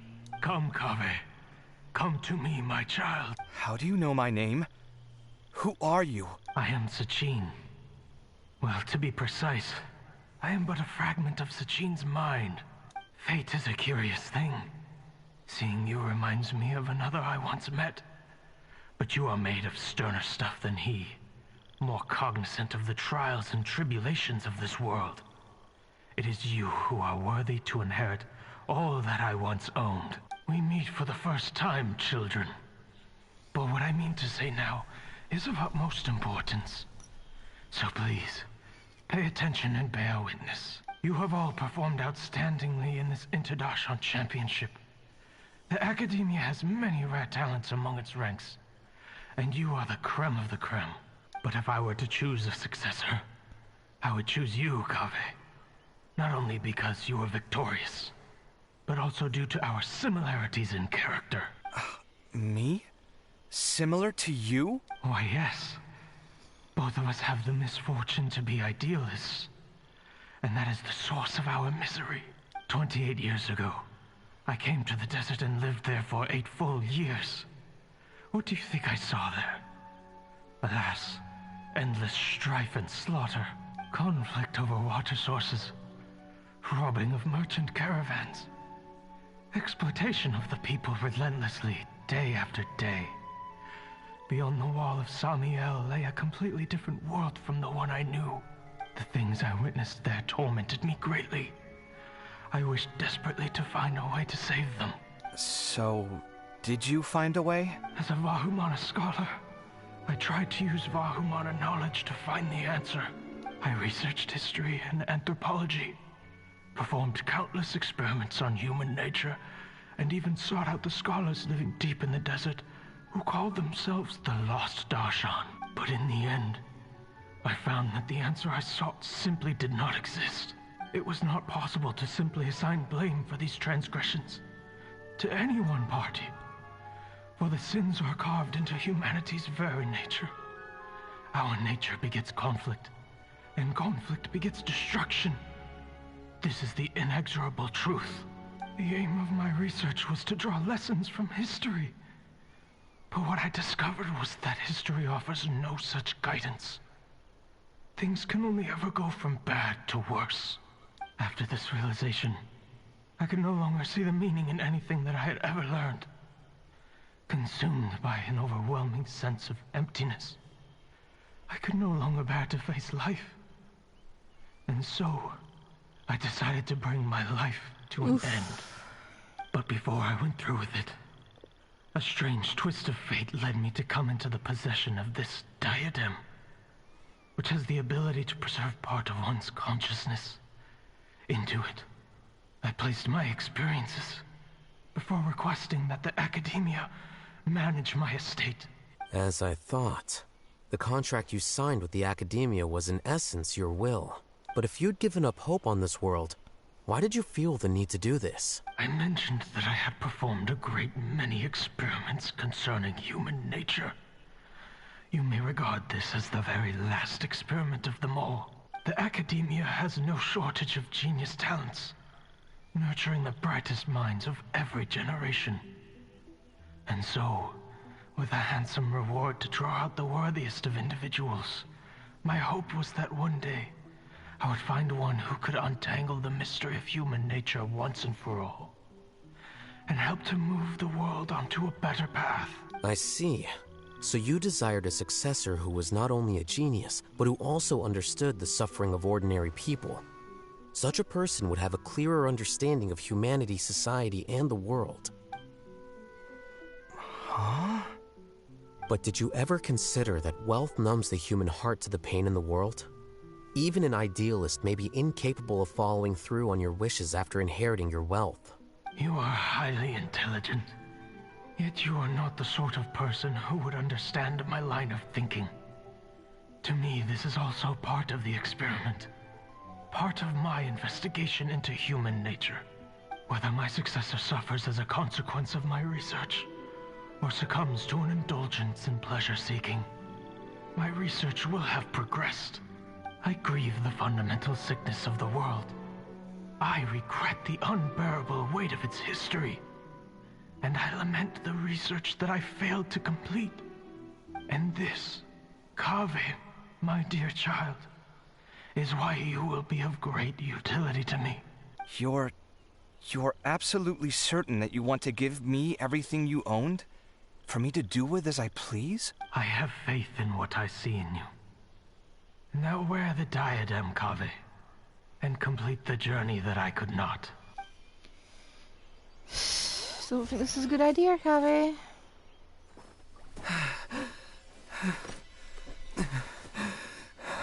Will the verdict I reached cause you suffering?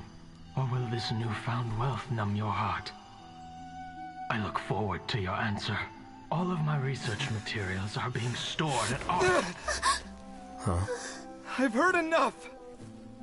My life's enough of a mess already. The last thing I need is more suffering.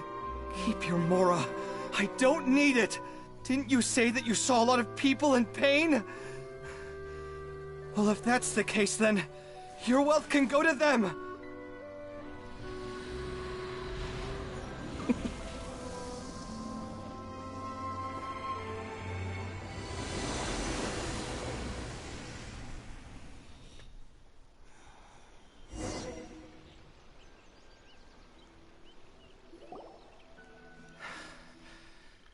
guess that'll be the end of that. Kaveh. Are you alright? Any physical discomfort? I'm fine. Thanks, Tainari. Don't worry about me. Don't push yourself too hard. Kaveh. Kaveh may have broken the diadem, but he successfully completed the task prior to that. According to the rules, this makes him the victor of round 3. Points-wise, this also makes him the winner of the Interdarshan Championship. As the champion and Sachin's personally designated successor, Kaveh has obtained the rights to inherit the entirety of his estate. For the avoidance of doubt, can you confirm that it is your intention to donate all of Sachin's wealth? Like I said, At least clear your debt he first. thought that the world is a bad place. Well then, let's use what he left behind to change it for the better. Rejecting the world will achieve nothing. He and I, we're not the same. All right. As the scribe, I will make a record of this incident on file. The sages will contact you in person for details on how exactly Sachin's estate is to be used. That sounds fine. I don't know if his research findings were right, nor would I know how to finish his research for him. But what I do know is that by ending this here, no contestants will have to suffer. We won't be the last. There will be more championships to come, and countless future scholars will follow in our footsteps. Sachin's words can only cause pain, but not anymore. No one else has to hear them now. We're all scholars here. I know full well that shutting down his views like this is autocratic and arrogant. Fine by me. I'll bear that responsibility.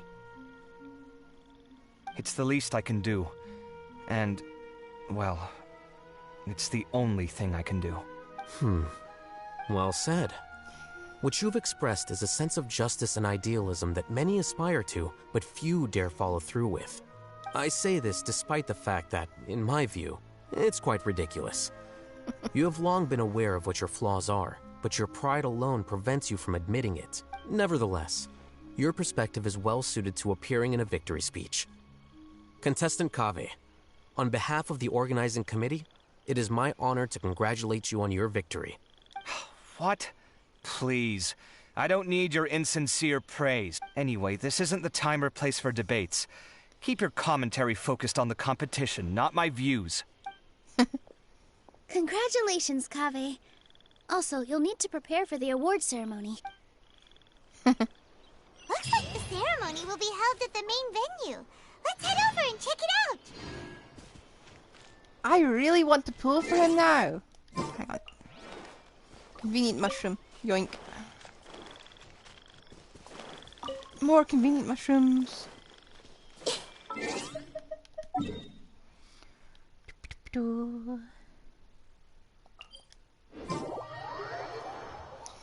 Well, it looks like he's staying for Alhaven for a while.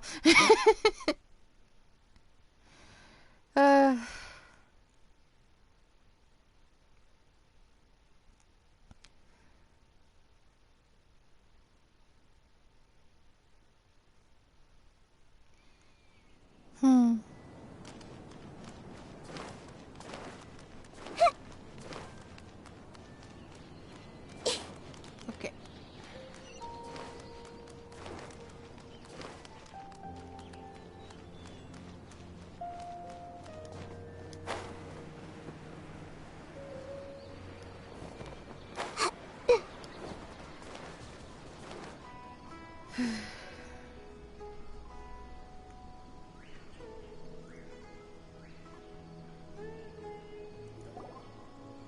Thank you all for your excellent performance. And that brings this year's Interdarshan Championship to a close.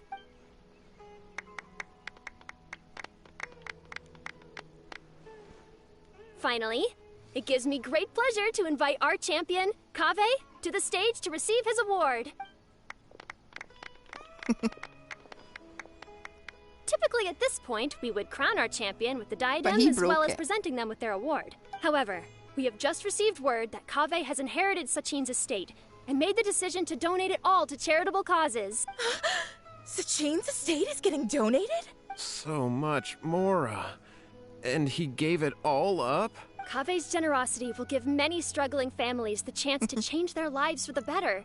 Of course, without the diadem and prize money to present, this makes the award ceremony a little more concise than expected. Would you like to say a few words, Kaveh? I'm sure many of our audience, like myself, are curious to learn why you decided to give all this wealth away. I'm not entirely sure what I should say under these circumstances. I'm glad to have won, even though I'd say luck played a big part in that. As for why I want to give the Mora away, I don't support Sachin's views, and I don't want to take his Mora. With a lot of things in life, people need to experience them for themselves.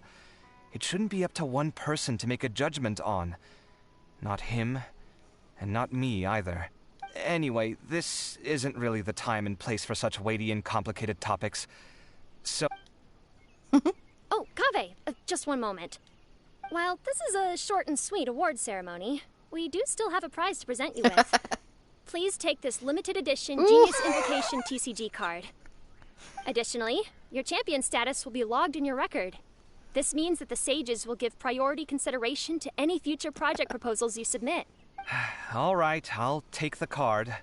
But as for project proposals, forget it. In that case, I declare the award ceremony over. Let's give our champion Kaveh one last big round of applause.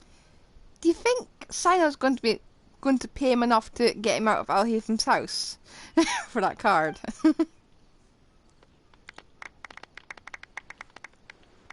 Or is he just going to give that away too? I still don't really get it. The sum of Mora would have been enough for me to live in luxury for my entire life. That just means you're not strange enough to understand the way that geniuses think. Come on, we've still got the whole Wisdom Gala to explore.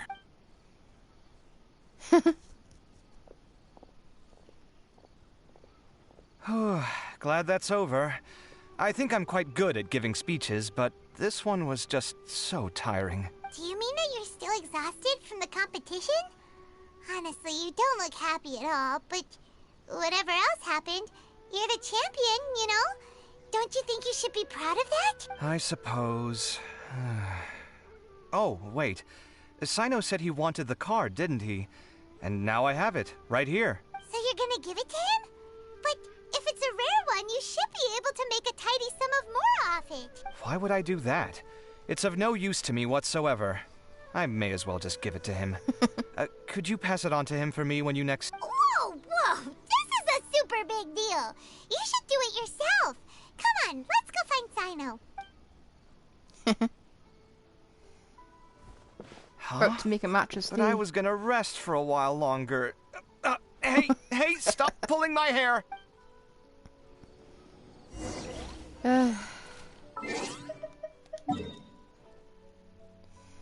I know he's right there, but... No? Okay. I know there's meant to be a cutscene up there. Or something like that.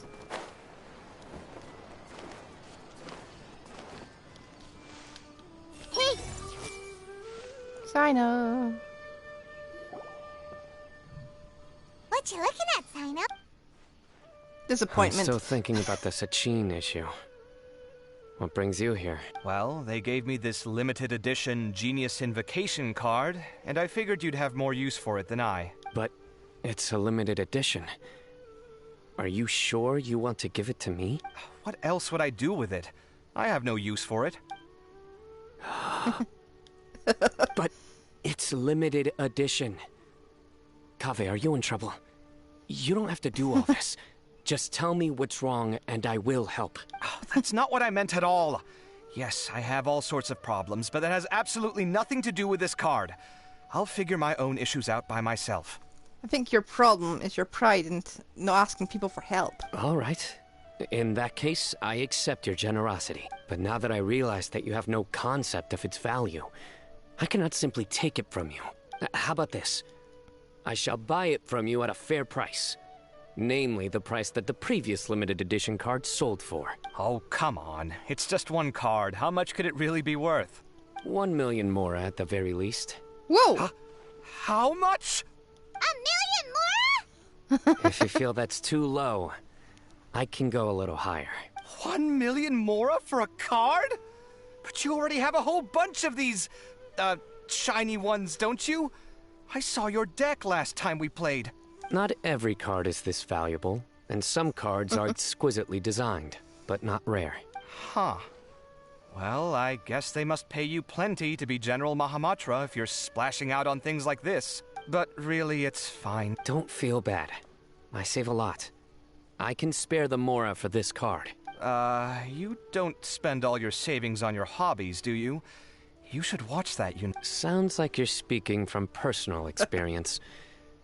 I guess you've been through a lot? I don't want to talk about it. In that case, maybe you're the one who should be listening to your advice. In any case, I, Cyno, will take this precious card, and it shall join the deck of destiny. Kaveh, come with me in a few moments to collect the Mora. Thanks to you, I have achieved my goal for participating in this tournament. All right, if you insist. Far be it from me to refuse your courtesy any further. Well, at least I'll be able to keep on top of my bills this month. Wait, how much is Maybe I'll even have some left you? over. In fact, let me treat you all to a meal later. Bring Tighnari and Kale, too. Well, this is what they call all's well that ends well. Paimon wonders how the other contestants are doing. Let's go check in with them, shall we? Since we're guest commentators and all. We were completely absent for the third round.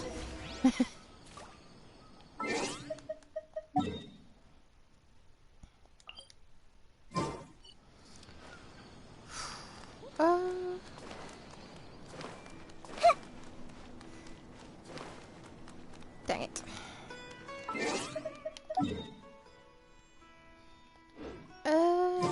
Where would everyone be?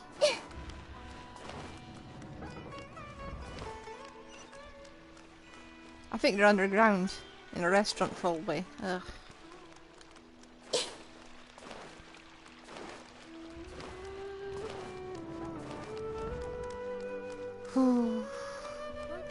Well, not underground, we're under tree.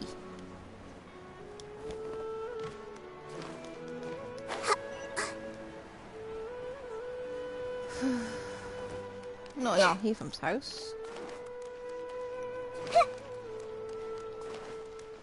He's probably back at home with his feet up, just reading a good book. Yep. Neil's place it is. Oh, hello. I think I might need some more practice if I wanted to embroider my own complex designs. Although, I'm no beginner with a needle and thread. More like upper end of intermediate? These clothes all seem a bit too flimsy. Is there anything sturdier?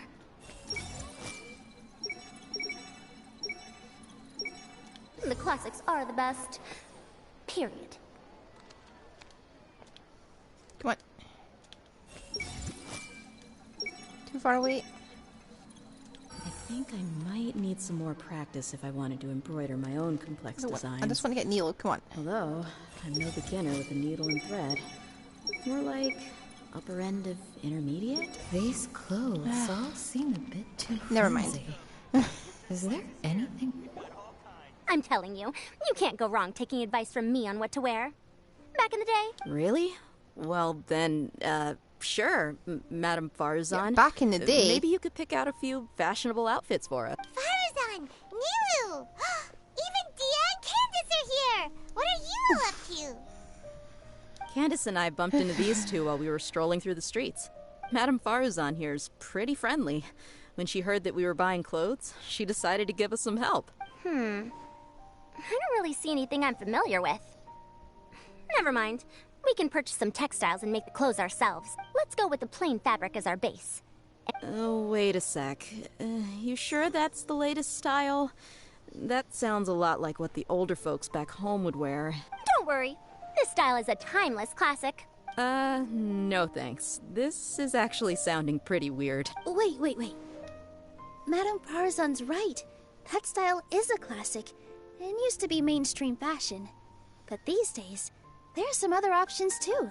If you don't mind, how about I pick some clothes out for everyone? It's not often that we get to meet up.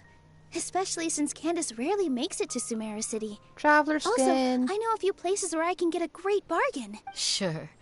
I'm happy to leave it to you. I'll come with you to have a look. One always has to keep on top of what the youth of today are into. Madame Farazan? Come quick, she's over here. Who are you? We're new in the academia. We saw all the amazing things you did during the competition. Do you have any classes we could sign up for? Of course I do. That's great! I'm from Haravata. Huh? But you seem like an expert in machines. Wait, sorry. I remember now. You were representing the Haravatat Darshan in the championship. Oh, their classes are so boring, though. I knew it. What about you? Aren't you going to leave with your friend? I think you're amazing, Madame Farazan. And I'd like to learn from you for a while, if possible. I can take the class you're teaching as an option, even though cross-Darshan lessons might be a little tough to arrange. But I look forward to learning from you. I see. You're a good egg, child. Don't worry. Study under me, and I promise you, you will get the best teaching available. Thank you so much, ma'am. Well, I won't disturb you any further. See you in class. I don't quite understand what happened there, but congratulations, I think. Traveler, Paimon, would you two like to come and pick out some clothes? Sorry, we can't. We've got a meal with Kaveh later, and we have to check in with all the other contestants before then. Oh, by the way, have any of you seen Hat Guy or Layla? I don't know where Hat Guy went. We just saw Layla not too long ago, but she was hanging out with some other Ratahoa students, so we didn't get a chance to speak with her. Are you gonna go and see what she's up to? Ratahoa students? They must be the ones who voted for her to enter the competition, right? Oh, she didn't end up winning, so Paimon wonders how they feel about that. Let's go take a peek.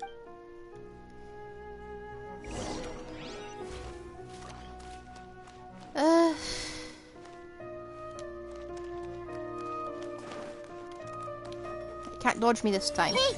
No. Here we are. Dia and Candace are both pretty tall. That means they have a lot of options when it comes to clothes. The classics are the best. Okay. So it didn't change. Good to know.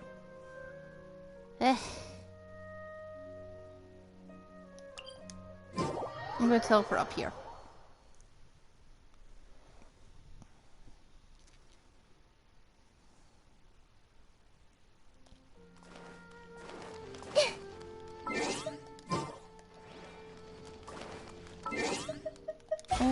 Oop, what did I just click? Wrong thing.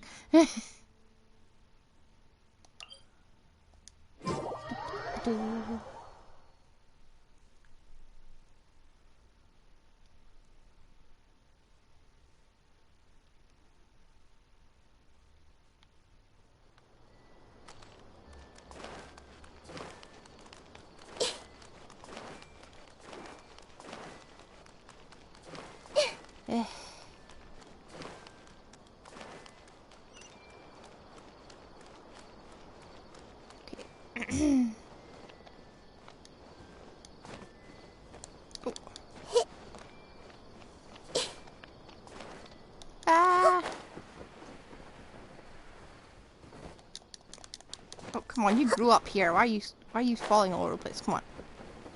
Dang it. There we go. Layla!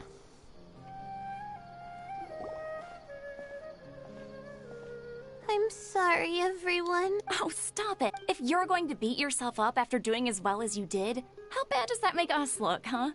Heck, it's not like any of us had the guts to enter the championship. I didn't see the whole thing, but you were the only contestant who scored points in both the first 2 rounds, right? And I heard that you actually found the diadem first in round 3. You came so close to winning the competition. Aw, I just got lucky, I think. That can't be true. You had some really stiff competition out there. The renowned Tainari from Amorta, even Sino the General Mahamatra was there. You're amazing, all of you. Getting points off them is a huge achievement. The way I see it, people aren't exaggerating one bit with the nicknames they give you. You are a genuine genius. Aw, thanks a lot.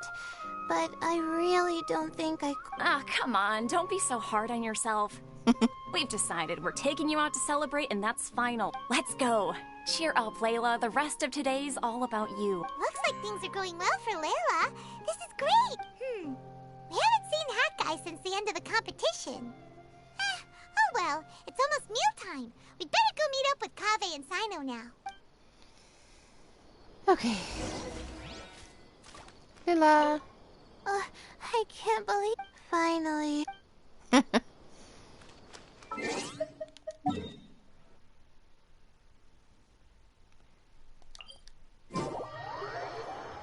At some point, I'm going to encounter Kaveh here.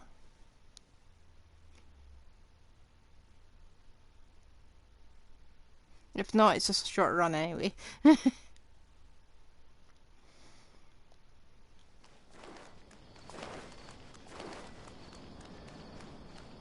Are you?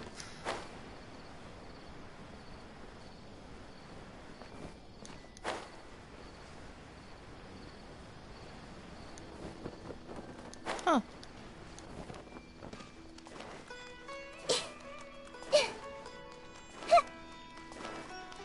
Oh, Kaveh.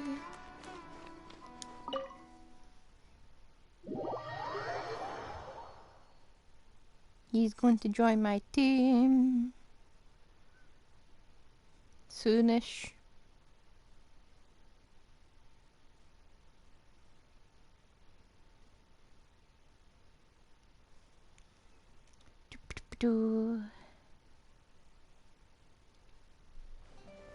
Upstairs, huh? Okay.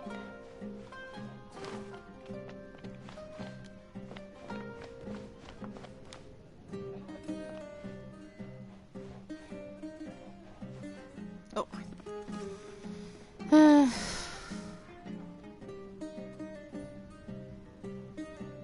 Are you Ooh, sure you have mushrooms. enough to cover this? Don't blow it all at once. Don't worry. I budgeted very carefully, and this is well within my means. Anyway, I've lost count of how many times you've treated me. It's high time I return the favor. Oh, Traveler, Paimon, over here. Ooh, look at all this. Good food, here we come. I heard that you went to see the other contestants. How's everyone doing? Farazan found herself a student, and Layla's classmates are bowled over by how well she did. We couldn't find Hat Guy, though. Who knows where he's gone? Al-Haytham's gone missing in action, too. Huh. The one time I'm actually in a good enough mood to treat him to a nice meal, he disappears without a trace. That guy. Where the heck could he have gone? I still have questions about that note he left. Well, whatever. He can do what he wants. Now, let's eat.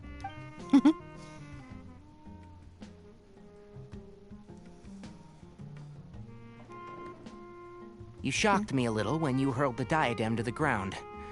On further reflection, of course, it made sense, but at the time I was expecting at least some amount of deliberation. Sachine's voice started talking to me inside my head from the moment I picked it up. I could feel his emotions, too. It was a mix of despair and horror swirling around inside my mind. He bombarded me with his ideas relentlessly, like he was trying to brainwash me. It gave me a splitting headache that only got worse as he went on. Like I was saying at the time, his views are not necessarily completely without value. But if all his research does is lead to misfortune, then we're probably better off without it. If his forbidden research were to spread in a harmful form and cause people to suffer, the Matra would step in and ban it. I think you did the right thing. I suppose another way to approach it would have been to claim that you agreed to inherit his research, but give up the research as soon as you've inherited the wealth. But that wouldn't have been your style. I won't comment on his theories or experiments, but I don't believe that he was careless in his choice of candidate. He chose you. That means he knew what he was doing. Perhaps. I just think that if you accept someone else's things, you should honor their wishes. That's a good thing. It means that you have integrity. Thank you, oh my god, thank you. See, you get me, Kale. Yep, these two are gonna be It's best a good friends. thing Al-Haytham isn't here right now. He'd be quick to explain why you're wrong. Seems like you always include him in the conversation, even when he isn't here. Yep. no dinner with Kaveh is complete without a few words about Alhaitham. I sense that Alhaitham has in fact been here with us all along. He's here? What? He lives rent-free in each of our hearts.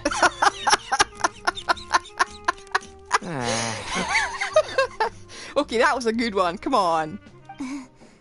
Oh, that was horrifying. It literally sent chills down my spine. Good thing you didn't say that before we started eating. That would have killed the mood in a heartbeat. All right, enough about Alhaitham. Tainari, did you achieve what you wanted out of the championship? I did. In the first round, in fact. Word of mouth proved very effective. I spoke to a handful of people, they told their friends, and so on. Now, a record number of people have signed up to attend the next lecture. Oh, are you free next month? You should come along. Maybe even say a few words. About what?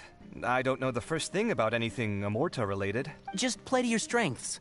For instance, you could talk about the distinguishing features of rainforest architecture.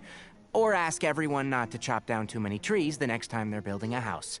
Oh, well, that's no problem. Sure, I'll make time. Has everyone had enough to eat? I can order more if anyone's still hungry. We're fine. I'm full. Thanks. Paimon's super full, too. If only we could eat like this every day. Yeah, we should do this more often. Work will always be there, but seeing friends is important, too. This is a good restaurant. Let's definitely come here again. Sounds good. We should pick a few other places as backup options, though. There are other good places around here, too? Oh, and don't forget to invite us if you go. There's nothing we love more than good food. Don't paint me with your candle. Do you have plans after this? Candle? What's a candle? I was thinking of maybe going to the academia for some alone time. Nothing set in stone, though. Why do you ask? Everyone hold hands. With this limited edition card in my deck, I have reached peak connection with my cards. This is my most worthwhile purchase in quite some time. He's based clearly entirely off of This was Yu-Gi-Oh! pretty successful ordering today. Not a dish wasted. Oh, I almost forgot. I should order a couple of extra things to take back home. I wonder when Kaveh will be able to pay off his debts. I wish him the best of luck. It's been so nice not having to study these last few days. I hope I don't fall behind. Wait. Uh-oh. I've completely forgotten where I was up to. Oh.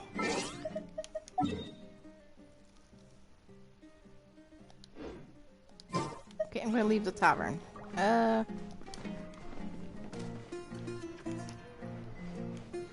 This place is just tiny. And very cramped.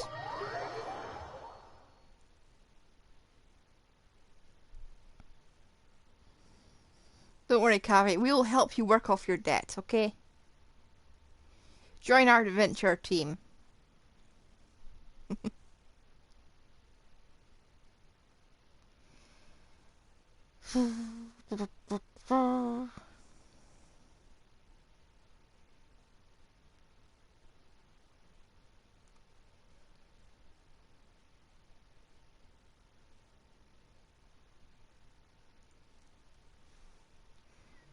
Ooh, something just happened.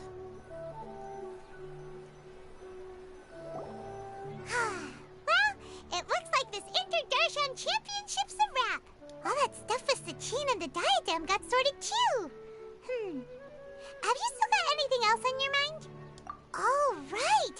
Yeah, Sachin said that he placed his research materials at somewhere beginning with but Kaveh smashed the diadem of knowledge before he could finish. It might be dangerous if someone finds his old research stash, right? Where do you think it could be? Holy smokes, you're right! He said he spent all the time researching in the desert, didn't he? So it's very possible that that's where he'd leave all his notes. All right then, let's head off to Ara Village and try our luck! Okay.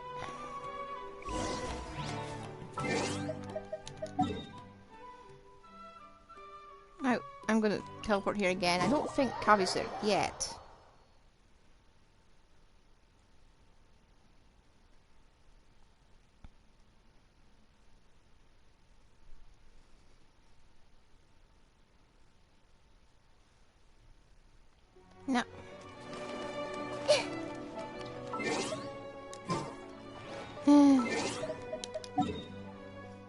Aru village we go.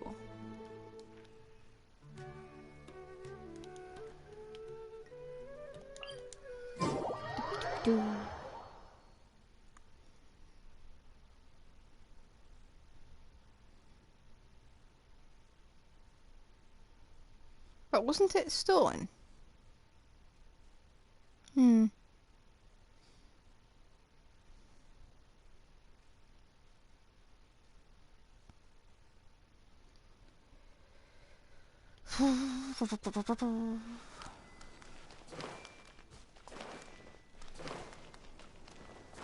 Oh. Hello.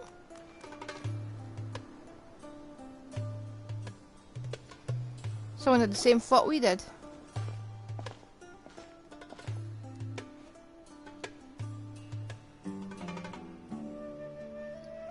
Didn't expect to run into you here. Oh, hey, Thumb. What are you doing here? And what are you reading? Sachin's notes? I came across his profile while I was organizing some documents and became interested in his research. If it wasn't for that, I never would have agreed to being a commentator. I had a hunch after seeing the fragment of his mind, and sure enough, I came here and found his research. Wait! So, you've read it already? Are you alright? How do you feel? I think you may have misunderstood something.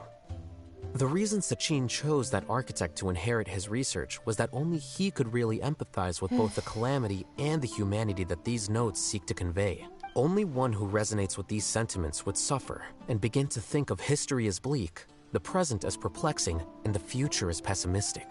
Empathy is a double-edged sword. Clearly, I am not the same sort of person as Sachin was.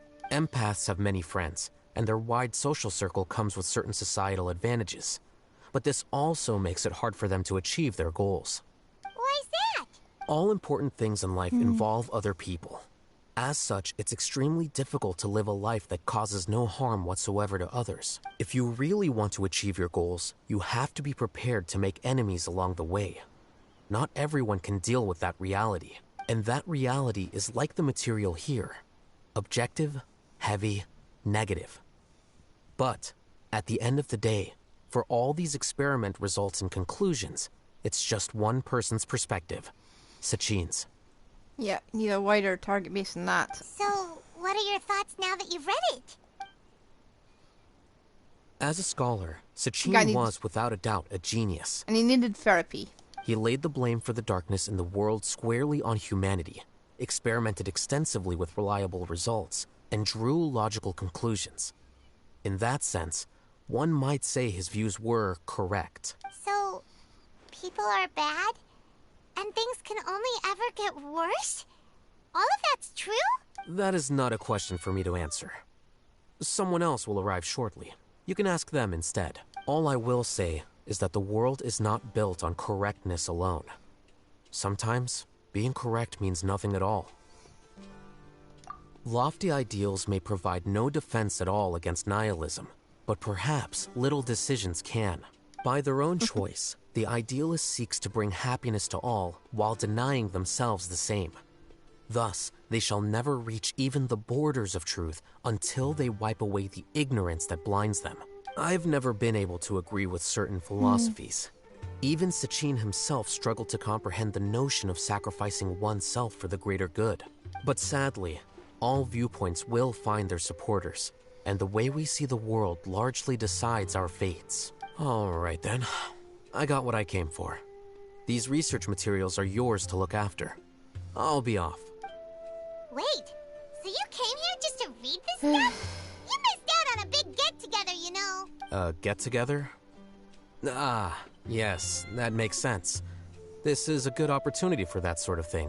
Guess what? Kaveh treated everyone this time. Then I'm sure he packed up the leftovers for me. See ya. No, he's ordering extras for you. And there he goes. Like a good husband should. Well, seems like he really wasn't affected by this research. He said Let's that read it. someone else would answer our questions. What do you think that'll be?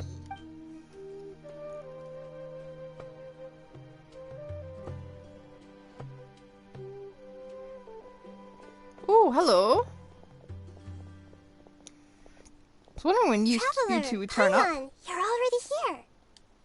Nahida!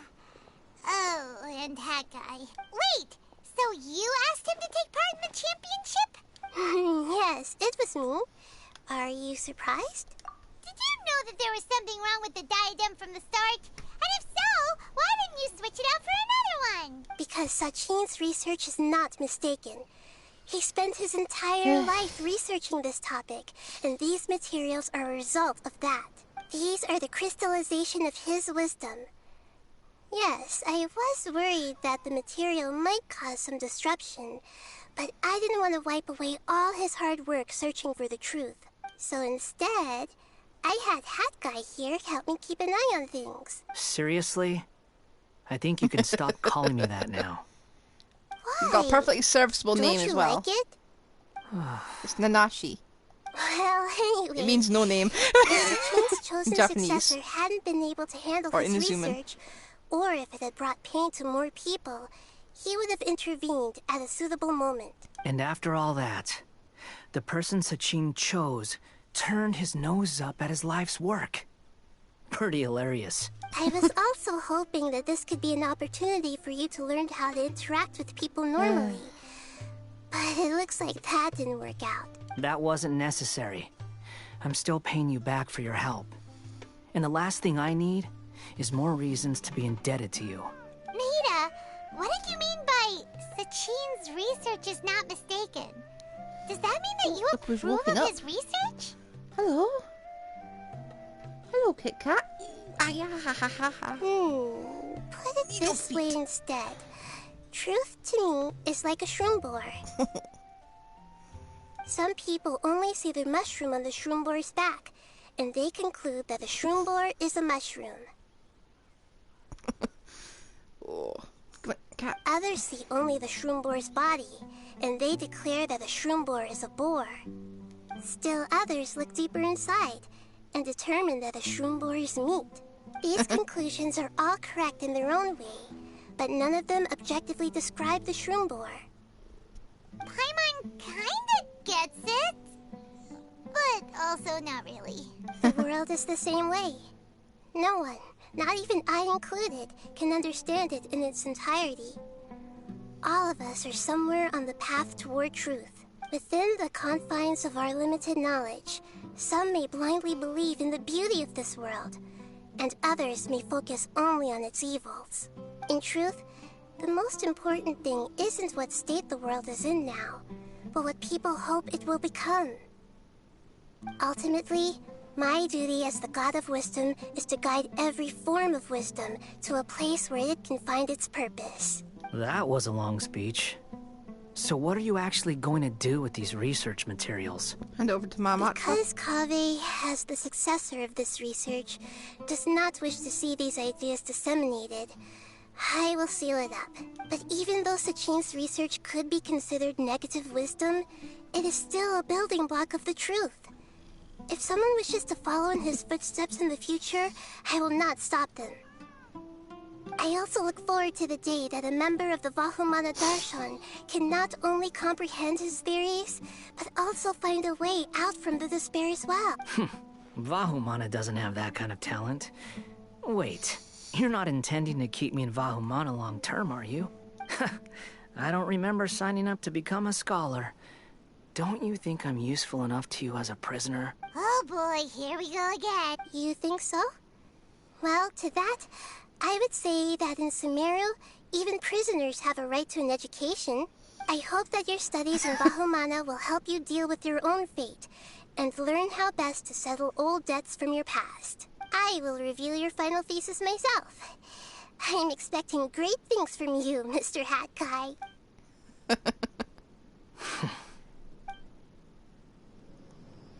He was blushing. I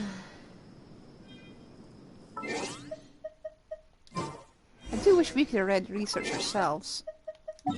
This seems like the kind of thing we'd be interested in. I mean, I'd say that life's a mosaic, cracked, but all the more beautiful for how the broken pieces fit together.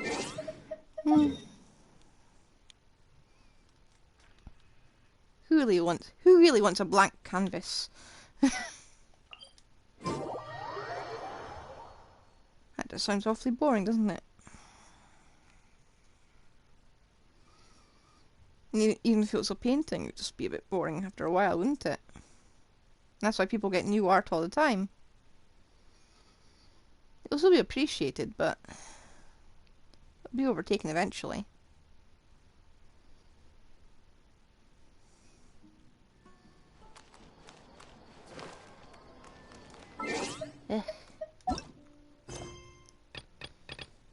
Cat, you stink.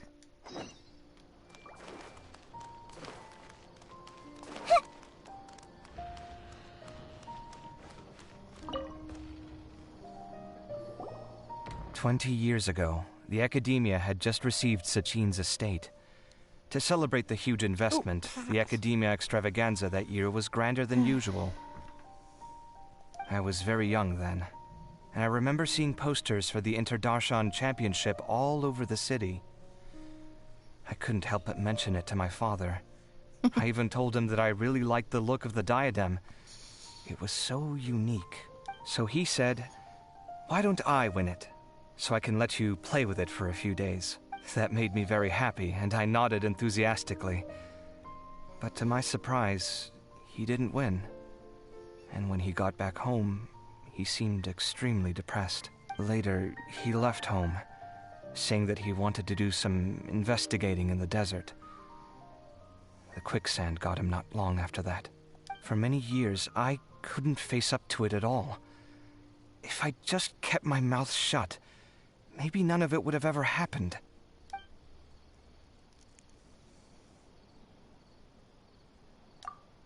Wait, so the person we came across in our investigation, who went into the desert 20 years ago, it was...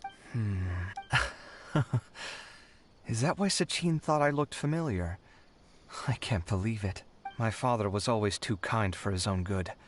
Sachin's research would have saddened him greatly. He must have gone into the desert when he heard about it to find those who were still suffering. It all makes sense now. I've tried telling myself so many times over the years that maybe his sudden depression wasn't because he didn't win the competition. Maybe something else was going on that I wasn't aware of. But in the end, it all started with me mentioning the competition to him. Oh, Kaveh. Don't worry. I destroyed the diadem. There will never be another tragedy like this again. Never again. Did we do good or bad there? Maybe we shouldn't have mentioned it.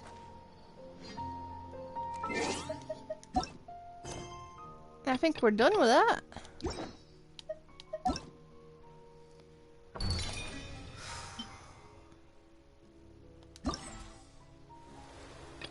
Yep. Well, not entirely. How long till... 3 hours? Oh, cat. Oh, cat, don't stand on that! And there goes Twitch. It's closed. The window. Of course you did. Cat, can you just... There are so many places you could be standing. Why pick this one particular square in the entire room? Well, we're not entirely done yet. We've still got the events to do. Or finish off. We still need a crown after all. Okay. If you're not sure what to Have do they unlocked next, today though? Or is how that about tomorrow's thing? Still locked. Okay, we'll do that tomorrow. But, let me check sign. Banner releases at 6. Okay. Got a while yet. You can't really do the events. So I'll log off, but I will be back. You wanna walk? Check. It does release at 6, right? Presumably. I'll be back then, okay. When the banner goes live, we'll be back and we'll be doing pools. We'll be doing the pools for, Al-Haytham's husband. Oh, did I say husband? I totally meant roommate. I would never make a mistake like that. Never. In the meantime, I will send you off to... Who should I send you off to? Huh. Well, that's what a cat did. He just he switched the interface around. What they say is true. You have to see the world for yourself to appreciate how beautiful We'll send it is. you off to...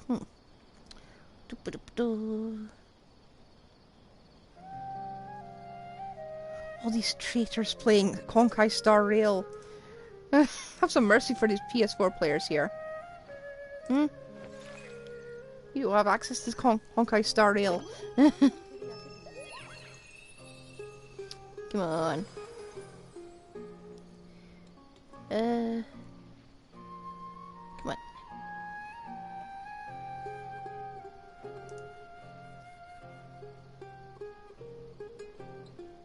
Let's go raid this person. Please? Something on your mind again? Yes, we're raiding. Let's work through it together. Two heads Looks are like better than one.